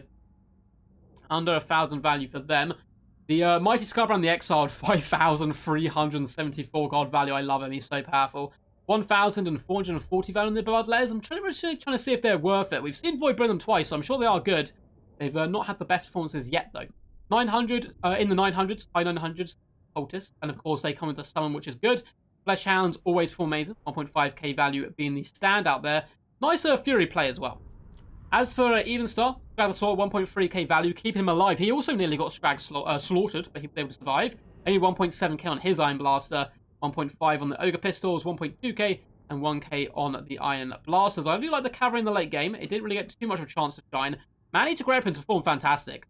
1,400 value on both of them is a really solid job. And yeah, that's about it. So on to the next game. And I'm very excited for this next game. So it's Eye in the North. And the matchup is going to be a thing of beauty. You guys are going to love it, trust me. Trust me. Katerin's skull now adorns the throne. Yes, so does Scrag the Slaughterers. Well, I suppose the full Scrag the Slaughterer, right? GG well played all. GG indeed. GG indeed. So, we will update the glorious scoreboard here. That is a 1 victory there to avoid an Even Star. They are very close to fulfilling their dreams. And it is going to be Even Star and Void with Nurgle and Kislev taken on. Oh, has it? Oh, no, maybe not. Oh, no, that's maybe the wrong thing. No, they're not doing that. I thought it was Nurgle. No, it's Sinesh and Kislev. Boo! I thought we were going to get Nurgle action. Well, still, it looks pretty cool. So I think we're getting Sinesh and Kislev versus Cafe and Nurgle. I was hoping we were going to get a Nurgle mirror in this red. Oh, that's such a shame. I thought it was Nurgle v Nurgle. Hey, it's still cool. It's still cool, don't get me wrong. But, you know, Nurgle and Grand Cafe, going to be some interesting stuff. Very slow factions, but very durable factions likewise. So, plenty of room for healing, particularly on Terracotta Sentinels and stuff. I'm interested to see how this one goes. Interested to see how this one goes. Hope you guys have been enjoying, though. If you have been enjoying, I would really appreciate it if you leave a thumbs up on the video and comment and all that good stuff. Plus, feel free to subscribe. I'm trying to push for 10,000 subscribers as quickly as possible. That's like my big goal. I'll make sure to do like a big celebration about it. And yeah, I'm going to be going for it. Nurgle is my boy. Yeah, we're still getting Nurgle, but I think only one Nurgle, sadly. So I'll check with the players. I believe it's Sinesh and Kislev. I believe it is Sinesh and Kislev. Also, guys, if you want to get involved in these kind of events in the future and just chill out with a load of cool people, feel free to join my Discord. There's a link down below. So, and that's why you also submit replays. I keep getting asked on videos, like, how do I submit replays to you? I'm like, guys, just do it on the Discord. I actually don't mind that they changed a Nurgle mirror grinds me. Oh, reminds you of VC mirror. I'd be so good. I played a Nurgle mirror on stream. I didn't even know this was legal. My opponent brought an Exalted Greater Demon of Nurgle, and, what are they called? What are they called? Oh, Unclean One. Great, he brought an Exalted Great Unclean One, plus 2 Great Unclean Ones against me. I managed to win. I had Kugath and 1 Great Unclean One, and we held them so long that the rest of the army kind of got destroyed. It was amazing. I take it, at least I have someone to root for. Yeah, so it's Nurgle versus Grand Cafe. I can't really complain of getting more Kislev gameplay, but Nurgle and Grand Cafe versus Kislev and Sinesh. It should be dope. The Eye in the North, the King of the North, to the map. Hopefully, we will get a 1-1 here, so we'll go to the third and final game. So I must admit, I'm feeling the burn now. I'm feeling the burn. My voice and stuff's fine. I'm having a really good time. Just for those who don't know, I have to say this every now and again. I feel kind of bad mentioning it, but it just explains why I've been streaming so much. I had a surgery the other week, and I can't really sit down, so I'm currently streaming this whilst I've got pillows on the ground and I'm kneeling on them. It's like the most jank setup of all time. It's great. It's great. It's Howard Hong Kong. You might be a little bit behind, mate, if you're saying GG. Unless you've just went back and watched the battle or something. Hope you're all well, my friend. And thank you for reaching out alongside Quiden to get this tournament organised and get me hosting it. It's been good fun. I've certainly been enjoying the 2v2 format.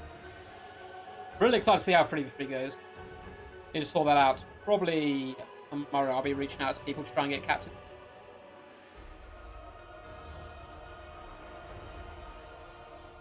Nurgle and Grand Cafe. What an alliance. What an unholy alliance. They're definitely going to be playing for their home in the mid objective there. Slanesh, very nasty, can bounce around, cause both these factions a lot of trouble, actually. So on this map, Grand Cannons are beautiful, right? Grand Cannons counter Kislev very well on this map. The Slanesh is so quick. With the Furies as well? Oh, it's going to be a rough time to actually hop into the back. Oh, to protect the back, sorry. It'll be quite a nice time, I believe, for the forces of the Reds. Yeah, but we'll have to wait and see. We will have to wait and see. Over 130 people watching. Crazy stuff. Crazy stuff. It's also weird when I picture it more as like, imagine if I'm in a classroom. I had 130 people like this. Wild. But obviously I got the distance by being behind it. Oh, the bots have arrived. East Howard, if you're there, please destroy them. Ellie says hot girls and boys video chat, so it's inclusive to everyone. Girls need webcam chats too, you know. But thank you, Mr. Bot. I think I'm going to come over and slay you. Report you.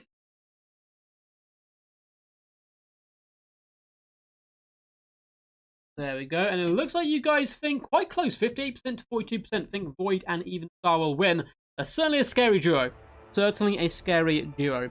Well played, Slanesh. And on time as well. Slanesh gets its first appearance on stream, and the Slanesh bots just rock up.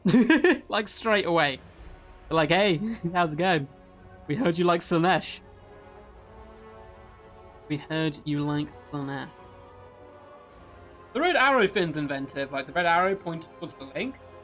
But, like, come on. Disguise yourself a little more. It's not hard. Pretend to be one of us. Blend in. And then you become a bot. That's the way forward. That is the way forward.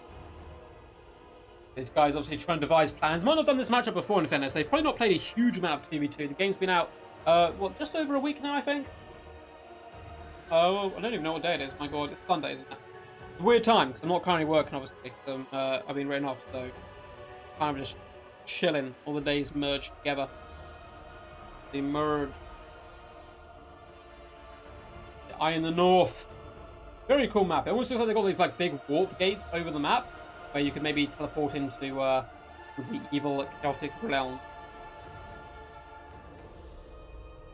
Are there any rules? I'm curious about the tournament. Yes, there are. So, as far as like actual gameplay, you don't need to worry about attacking rules and that kind of stuff from like standard land battles.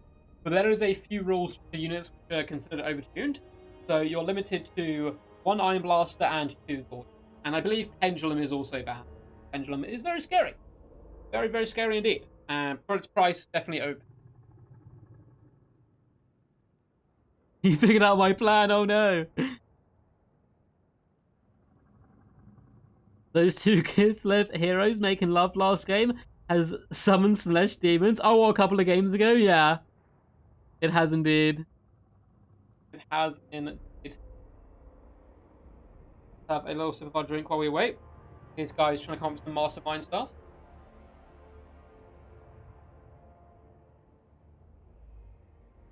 Oh, that's the goodness. That'd be...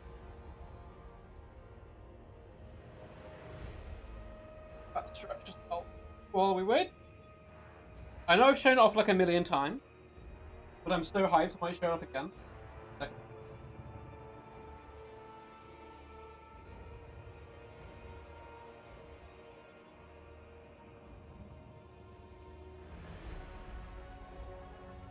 I've returned. Let me put my headset back on. Siege is very powerful. It's not the most OP faction in the game, though. That'd be Ogre Kingdoms. Ogres are definitely the best faction in the game. I've shown this off like 3 streams running, but it's so cool. And while we're waiting, I might as well show it off again. Oh, there I am. Here I am. But I got sent a load of cool stuff from CA. I keep showing it off because I'm in love. So they seem like a processor which is freaking dope. It should be like a flag and t-shirt and stuff. But look at this. Yes. Baboosh. There's an art book, and it has art from all 3 games. So, for example, you dwarf fans out there, it has like all the concept art for all the dwarf units and stuff. It is very, very cool. But even more cool. Something that I've been a big fan of in general is the art of Warhammer games. All 3 Warhammer games, but I think they've kind of really outdone themselves with Warhammer 3. The artist also sent me a signed copy of one of his pictures. Hello, dope. So you can see the signature somewhere.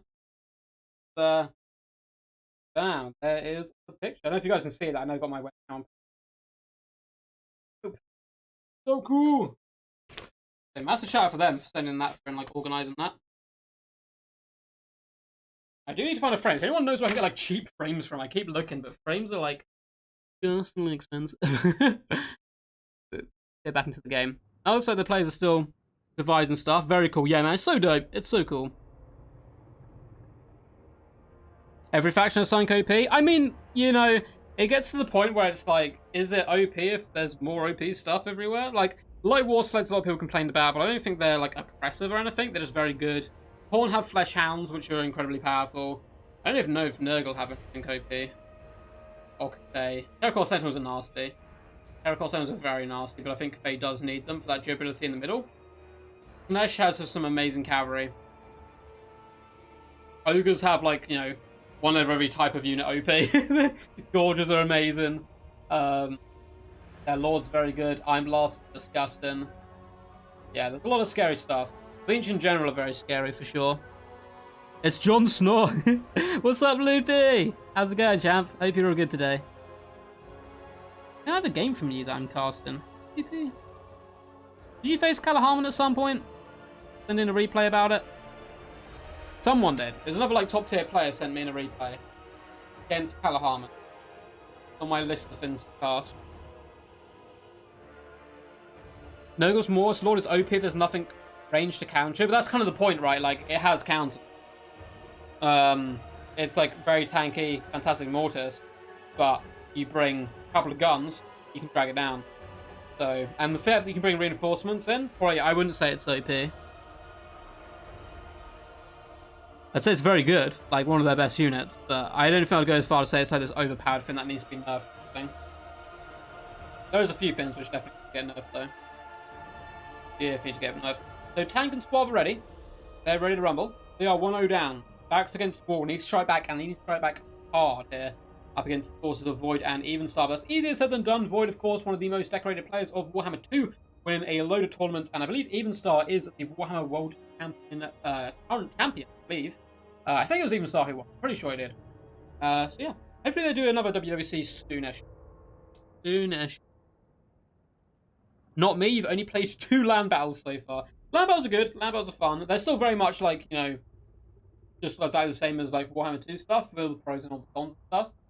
I do have a good land battle replay counts. Who's against? The ancient are very scary in land battles. They, like, I would say, we're talking about OP factions before and saying Ogre's the most powerful. Land battles may be Zine. They're, your good micro, those shields, it is nasty. Very nasty stuff.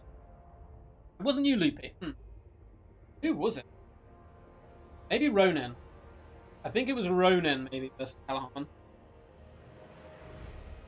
Yeah, I really like Nurgle Soul Grinders.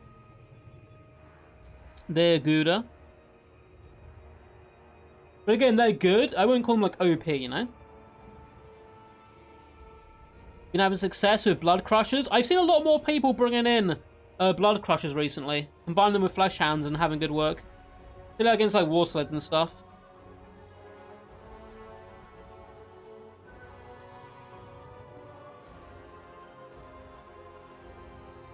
You want to see a front line of Exalted Barriers for their Javelin-like assault.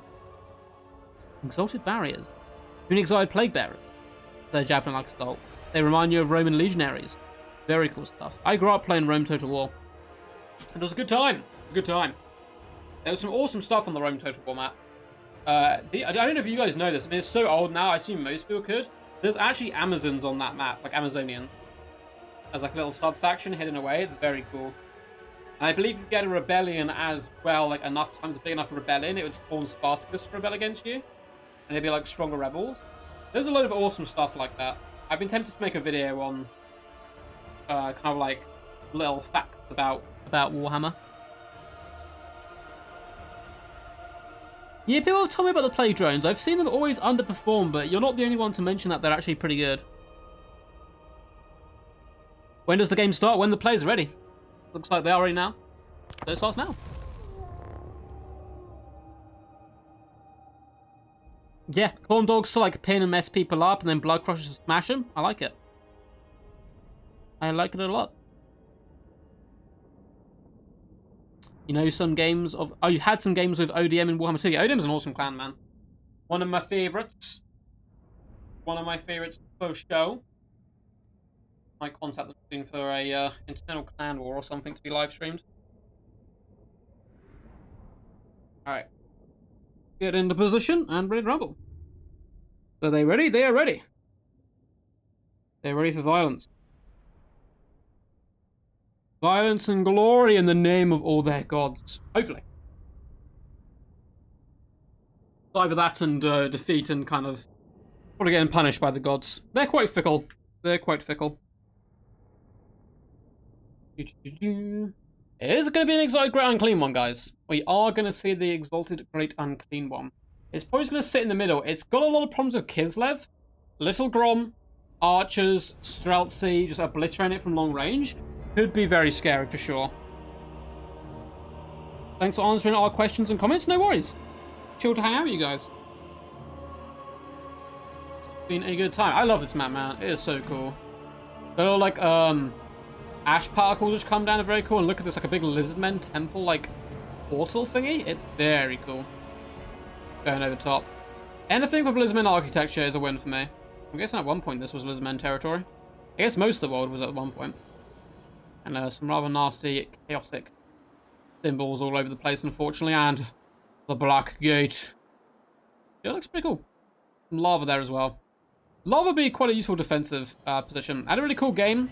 No, a cast, I think, between Antisti and Turin, and they played in one of my tournaments, where a Bloodthirster, or no, it was a, I think it was a Exiled Lord of Change, maybe it was flying above here. It died, and then its body fell down into the lava. It was freaking epic. It was epic. Dual Corn Cultist, yeah, that's very common. Do you think it needs to be tweaked for slow factions? Not too much. I think slow factions have a lot of problems, but they've also got a lot of advantages as well. They tend to be more tanky factions like Nurgle and Dwarves. I can see Dwarves low-key being discussed in this game mode. Only time will tell. It might become very match-dependent at that point. Yeah, apparently the multiplayer ranking's bugged. If it's been bugged for a little while, I haven't checked what my ranking is. I was like ranked 200 or something, but I haven't actually played that many games. Yeah, Lizmen basically like ruled the land for a while, though I mean not all of it, I guess, because technically Cathay were around longer, right? Or at least their lord. So anyway, for Cathay, we do have a Grand Cannon. In fact, we have 4 Grand Cannons cannon by Suave. This is something. This is certainly bold. 4 Great Cannons, or Grand Cannons, I should say. Load of Peasant Long Spearmen.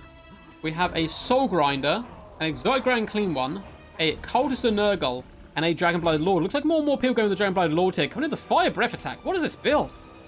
And a Jade Shield. This is like the weirdest Cathay build I've ever seen.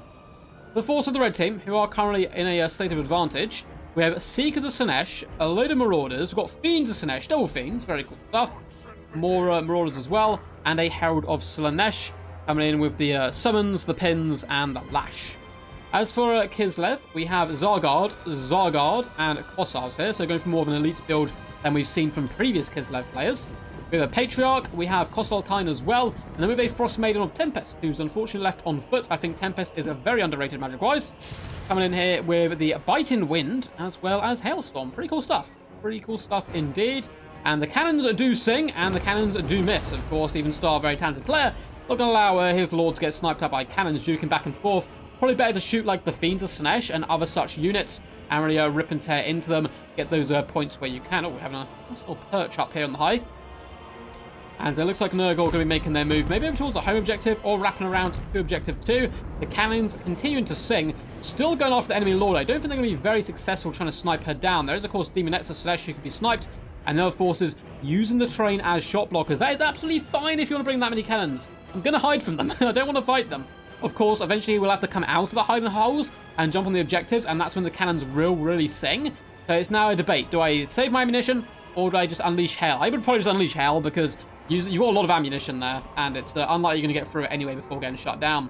Cannons continue to sing. Slaanesh are hiding all across the map. Spearmen, unfortunately, taking big damage there. You can see Suave is the only one to get some score on the board so far. Probably want to switch his attacks, though, to the Demonettes of Slaanesh.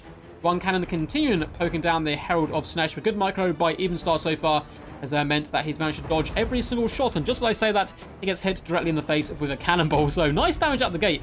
This is such a wild build. I feel like in 1v1 this would never work. But 2v2, it's got a lot of legs. Oh my god, that Herald's been hit quite a bit now. Taking some big damage. Because they can rely on Nurgle to protect, this is pretty gnarly. The quad cannon build. I might try this in single player and see how it goes. It looks like the Frost Maiden's been hit a couple of times now as well, trying to juke back and forth. And yeah, the cannons are doing work, though. They're certainly doing a decent number of damage onto enemy heroes. Not going to stop their effectiveness, though. Losing some HP is absolutely fine. Absolutely fine.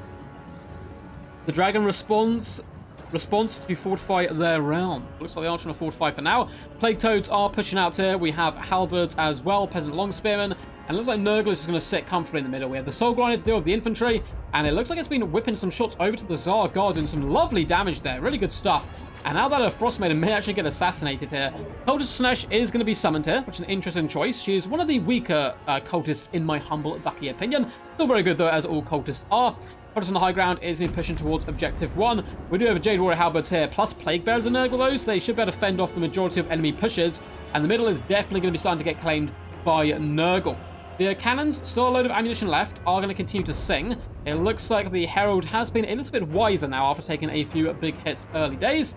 And now both forces are going to have to come out a little bit more. Kislev going to be pushing forward, and likewise are the Cathayan forces. Herald says she needs to be careful, though. She might get cut off here if she's a little bit unlucky, particularly by the Furies. Although a big lash, go down the line on top of the Jade Warriors, doing some decent damage. The Frost Maiden needs to be careful, though. Cannonballs are doing some pretty big damage to her. Objective 3 is turning red. Objective 2, though, and Objective 1 both certainly green, though. Objective 1's about to get under a bucket ton of pressure. Demonettes as well as Marauders of Slaanesh applying pressure to here. Brought some Dervishes, but the Plague Bearers plus Halberdiers could better hold for a decent amount of time, particularly with Peasant Spearman support, with a mighty Terracotta Sentinel summoned onto the battlefield as well. And Finns are going pretty good so far for the blue team, at least damage value-wise. Of course, that is all coming in from the cannons, as they start to reap a bloody toll on the enemy, and they take an early ticket advantage as well, which is never a bad thing. Kostaltine as well as the Patriarch are moving forward, likewise is the Herald of Slaanesh, and we do have some Seekers moving in to engage the Dervishes. Oh no, they are with the Dervishes, looking to start to shut down the cannons, and there's a lot of forces over here. So another whip comes in down on the Peasant Long Spearmen, who do rotate to attempt to support with the Plague Toads. It'd be rather important keeping those cannons online. They're a big investment and could, of course, go pretty poorly. Terracotta Sentinel and Peasant Longspoon should be enough here to reclaim Objective 1, you would think, which is starting to lose a bit of its control from the blue team to the red team. Objective 2, though, is also going to be under a lot of pressure as the forces of Kislev, who are kept in reserve, Streltsy and Zargard move forward, and the Exotic Grand Clean One is in hot retreat at the moment. Cannons under a lot of pressure. We do have some summoned Chaos Furies jumping down upon them, doing some nice work. That was a summon from the Herald there. Plague Toads do move forward to engage with the enemy, and the cannons struggling to shoot a little bit more. We do have Forsaken being summoned, as well as more Jade Lancers, trying to make the enemy pay for this push upon the cannons. More Furies are on the way, though. Objective 1 and 2 still being held by the blue team, though. It does look like Objective 2 may struggle. Streltsy are getting lit on fire by the Soul Grinder, which is 100% the right thing to do because they're the biggest threat right now to this Exalted Great Unclean One, who's going to move in and attempt to counterplay here a little bit with some Nurglings being popped in and a summon of Plague Bearers as well, just deal damage to the Armored Corsairs, though this objective does seem to be turning red at a rather alarming rate. Slaanesh forces do manage to push up quite nicely. A big fire breath comes in, more summons as well. All the Seekers, it's a push to shut down the cannons now. It will mostly shut down the cannons, but it's a bloody push, and it has cost them a lot. Blue team ahead damage value-wise, so Evenstar is catching up rapidly as more Furies do get summoned into play. Cannon unable to finish off the Herald of Slaanesh as well is pretty brutal. Plague Toads trying their best to pin in constant time, but he's got so much enthusiasm for the Bear God, it's so hard to pin him in place this long. Looks like it's just a bloody fight in the deployment zone right now. Something Slaanesh is really good at doing, pushing the enemy all the way back into their own deployment zone. And Objective 2 has now been claimed by the red team. They have Streltsy up on the high ground. They're coming in with the glorious animation. Oh my god, so the wind attack coming in from Tempest. Looks amazing. Streltsy being on the high ground like this is such nice position by Void. I love it. Streltsy guarding both the flanks. I do this quite a lot as well. And they can just whip shots in. Exotic Great and Clean One taking considerable damage now. Despite being a Mortis, despite being very tanky, you mess with the Streltsy, you get burned. Beans of Slaanesh are pinning up the Mighty Toads and keeping them back for now. Herald of Slaanesh is holding on. It looks like they have managed to rampage some Jade Lancers and coming in. The big breath attack, though, is the Mighty Forces of Cathay trying their best, so that is 12. They protect the back, but look how many units they have over here. Like, it's so bunched up in the back, and it's enabling their opponent to get kind of dominance of the map right now, and it may even become a triple cap. You can see Objective 1 starting to go down. Nurgle will never want to be triple capped. It's almost impossible for them to get it back. Void does summon in a couple of dervishes for the red team, going to be applying more pressure towards the enemy spawn. The Mighty Exalted Great and Clean One just, again, yeah, lit on fire. The Streltsy just pouring the shots on, doing massive damage. We get another Tempest shot going down onto the Cultists and the Forsaken, as well as some Spearmen there. Summons of Furies in the front as well by this Herald of Slaanesh, who's lived life dangerously, but done it quite well, I must admit. And all the Lords, all these heavy hitters just bogging down the troops in an absolute flustercluck, and it looks like Nurgle are trying to deal with it. Well, there's horrible things, so it's like, do I deal with this and force it off my point? Or, oh, nice time breath attack there. The good dodge coming by Void, who whips his cavalry back there, whipping at their leashes and kind of pulling them away. So they have to deal with this and then push forward, but it's going to be so tough as it looks like they may get triple caps here. The middle is so dominantly red right now. We do have a Cultist and Nurgle in here. We've got some hippy-hoppity Toads in here as well. The Mighty Exotic Great and Clean One has managed to survive and pull back, trying to go over and support the homies. Jade Shield goes down on the Plague Toads. They attempt to juke it out, but the Patriarch and Constantine are so freaking tanky. They can hold here for an absolute age. Likewise, the Herald is nipping at the horrible rotten flesh of the Exalted Great Unclean One there. And objective number 1 is currently being held by the blue team, but it's forced them a lot of strife to actually hold this, and a lot of resources as well. Terracotta Sentinel doing a decent job with Forsaken in here. Once they secure this, I'd like to see the Terracotta Sentinel rotate over to the middle for a bit of a push. But yeah, Demonettes as well as the Hellstriders dominating the flanks there. And look at the damage value. 10,000, 9,000, 9,800, 8,700, so relatively close, but the map control of Kislev and Slaanesh far better than the red teams at them, or than the blue teams, I should say, at the moment. Plague Toads getting destroyed down here. Cultists going down, and yeah, objective 2 is all Kislev, baby. We have War Sleds as well, starting to push in, running over some Peasant Long Spearmen, and the Terracotta Sentinel is trying its hardest here. Forsaken in the middle, though, should be able to support. We have some light War Sleds just constantly applying pressure and dragging precious resources away from the blue team, as they still attempt to save their back. All the cannons got shot down and destroyed, which is a sad day for sure. Unfortunately, I don't think the cannon play really paid off here. The Exotic Great and Clean One has been able to finish off the Patriarch, it would seem, and it looks like Constantine may well go down here. He's surrounded by 3 single entities, which is not where he wants to be. In fact, 4 single entities. Fury's doing a decent job just harassing people, but look at all the troops at Cathay. They're so beat up. It's such a sad sight. And again, back into the action is going to be really rough for them trying to fight again. Objective 1 is still being secured, but the other 2 objectives are well and truly firmly in hands of red team. A sneaky attempt. Look at these little devils. Jade Warriors popped on objective 3 trying to cap it, but Winged Lancers finished them off quite comfortably. We have more Marauders pouring in for red team, and this is good play, right? We've got the map control, we've claimed the middle, we can't keep our push up forever, so we're going to use this time to get our infantry on the battlefield. We're a little bit slower than our cavalry, secure the objectives, and then our reinforcements from that point onwards can be infantry, cavalry based. Blue team finally find themselves out there at home ground. Grand Cannon is online once again, but not for long. Chaos Furies and Seekers and Slaanesh are waiting in the wings to jump on them and finish them off. We've got a Soul Grinder in here, a think they've got to abandon the cannon play, at least for now, and really get on these objectives, because 3,000 tickets to 2,600 isn't great. I've been pretty impressed with how well they've been keeping up, though, and they are now doing a big push on the middle. And comes the Exile Grand Clean 1, Cultists, Double Beast of Nurgle, a lot of infantry. Maybe they'll be able to claim Objective 2 here, only time will tell. They're very close to losing Objective 1, though. Terracotta Sentinel is trying its best. He's dancing outside the capture point at the moment, though, and it looks like it will be a triple cap for Red Team, which is pretty disastrous stuff here for the blue boys in blue. There's no back cap going on at the moment. We do get a glorious Snow Leopard from Void coming in. More as a Slash and Corsairs are on the way, however, and it's a pretty brutal fight in the middle. It's slowly turning blue again. We're about to see a really nasty whip come down, I believe. Nope, looks like it was cancelled there. Oh no, it was the wind. Unfortunately, it does pretty much completely miss. The middle, Sony Cafe troops and Nurgle troops in here now. They are going to be able to get it back. However, Streltsy will be shooting in the entire time, doing devastating work, and Objective 1 is all red now, and double Marauders of Slaanesh going to be going over there to reinforce it. I really do think Void and Evenstar have worked the map so well together. Seekers of Slaanesh are on the approach as well, or Fiends of Slaanesh, I should say. Still getting used to some of the units there. The Armored Corsairs continue to whip shots in. The Great and Clean One is going to be going down here. He's still trying to draw Console Time. It's the fight of the absolute tanks. We also have a lot of single entities fighting out there. In the middle objective, still going to be going in favor of the blue team, who are doing decent damage value-wise. It's very close. They're slightly behind there, but they're definitely behind tickets-wise. 4,170 tickets to 2,700. Triple cap simply going on for too long, and now the middle objective is very slowly going back and forth, back and forth. A load of Nurglings and Halberds have been summoned to contest Objective 1, but there is far too many units over here for that to go well. Big bombardment going to go down from Tempest Caster. All these ice shards come down from the skies, doing some pretty awesome work, plus a wind spell as well coming down the line. Lovely play so far by the Kislev player here, with some big attacks with the wind, and the Streltsy doing a good job holding the middle. It looks like they are able to fend off their opponents in the middle. There's a sneaky back cap going on. A broken unit of Jade Warriors came back, but they're going to capture the objective so slowly because they're so beat up, and I don't think it's going to matter too much. Shots do pour down in. You can see the mighty contraption itself, the Soul Grind, doing some decent work here, as well as the single entities. Constantine still fighting strong. He's nearly at his healing cap. He is probably going to go down here. No, maybe he'll hold on. Red team are going to be victorious. The Streltsy play was on point today. I really think Void did a fantastic job with his Streltsy, helping to reign supreme. Yes, yes. Yes, yes, yes, yes. What a game.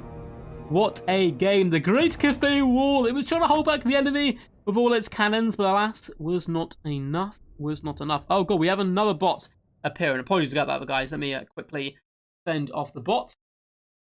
I've already banned you once and reported you, but it always comes back. I guess they changed the name or something. The one bot down. I also spied a different bot. There we go. I spy you all. I spy you. So, well played to the lads there. Let's update the scoreboard quickly, and then I'll go over the armies, and then we'll do some more fun stuff. So, where is scoreboard? It was a 2-0 victory there to the mighty forces of Void and Evenstar. So well played to them. They do win today's tournament. This was actually not hosted by me. It was Quiden, the mighty man, the myth, the legend himself, who put this event on. So massive shout out to him. If you guys could scream his name in chat, I'm sure that would please him. His name is spelled Queden. Really awesome tournament by him, and I'm very happy to have been able to cast it here and been lucky enough to cast it in general. So let us pop back in and quickly see the damage value. The Exalted Greater Unclean One, 3,600 damage value, and not bad whatsoever. Nearly 20k damage dealt, and 57 kills. Soul Grinder, only 1,000 value on that, unfortunately, was not the best. As the rest of the units, 1,000 value on the Cultist is pretty juicy. 800 on the other Soul Grinder. Forsaken did okay, but nothing else really performed that crazy. As for Suave, did the Quad Grand Cannon build work? 800 gold value, 595, 1,400 and 200. I'm going to try this on quick battles. I don't care. I'm going to try the triple and quad grand cannon opens and see if I can get it to work. 2,200 value on the Dragon Blooded Lord.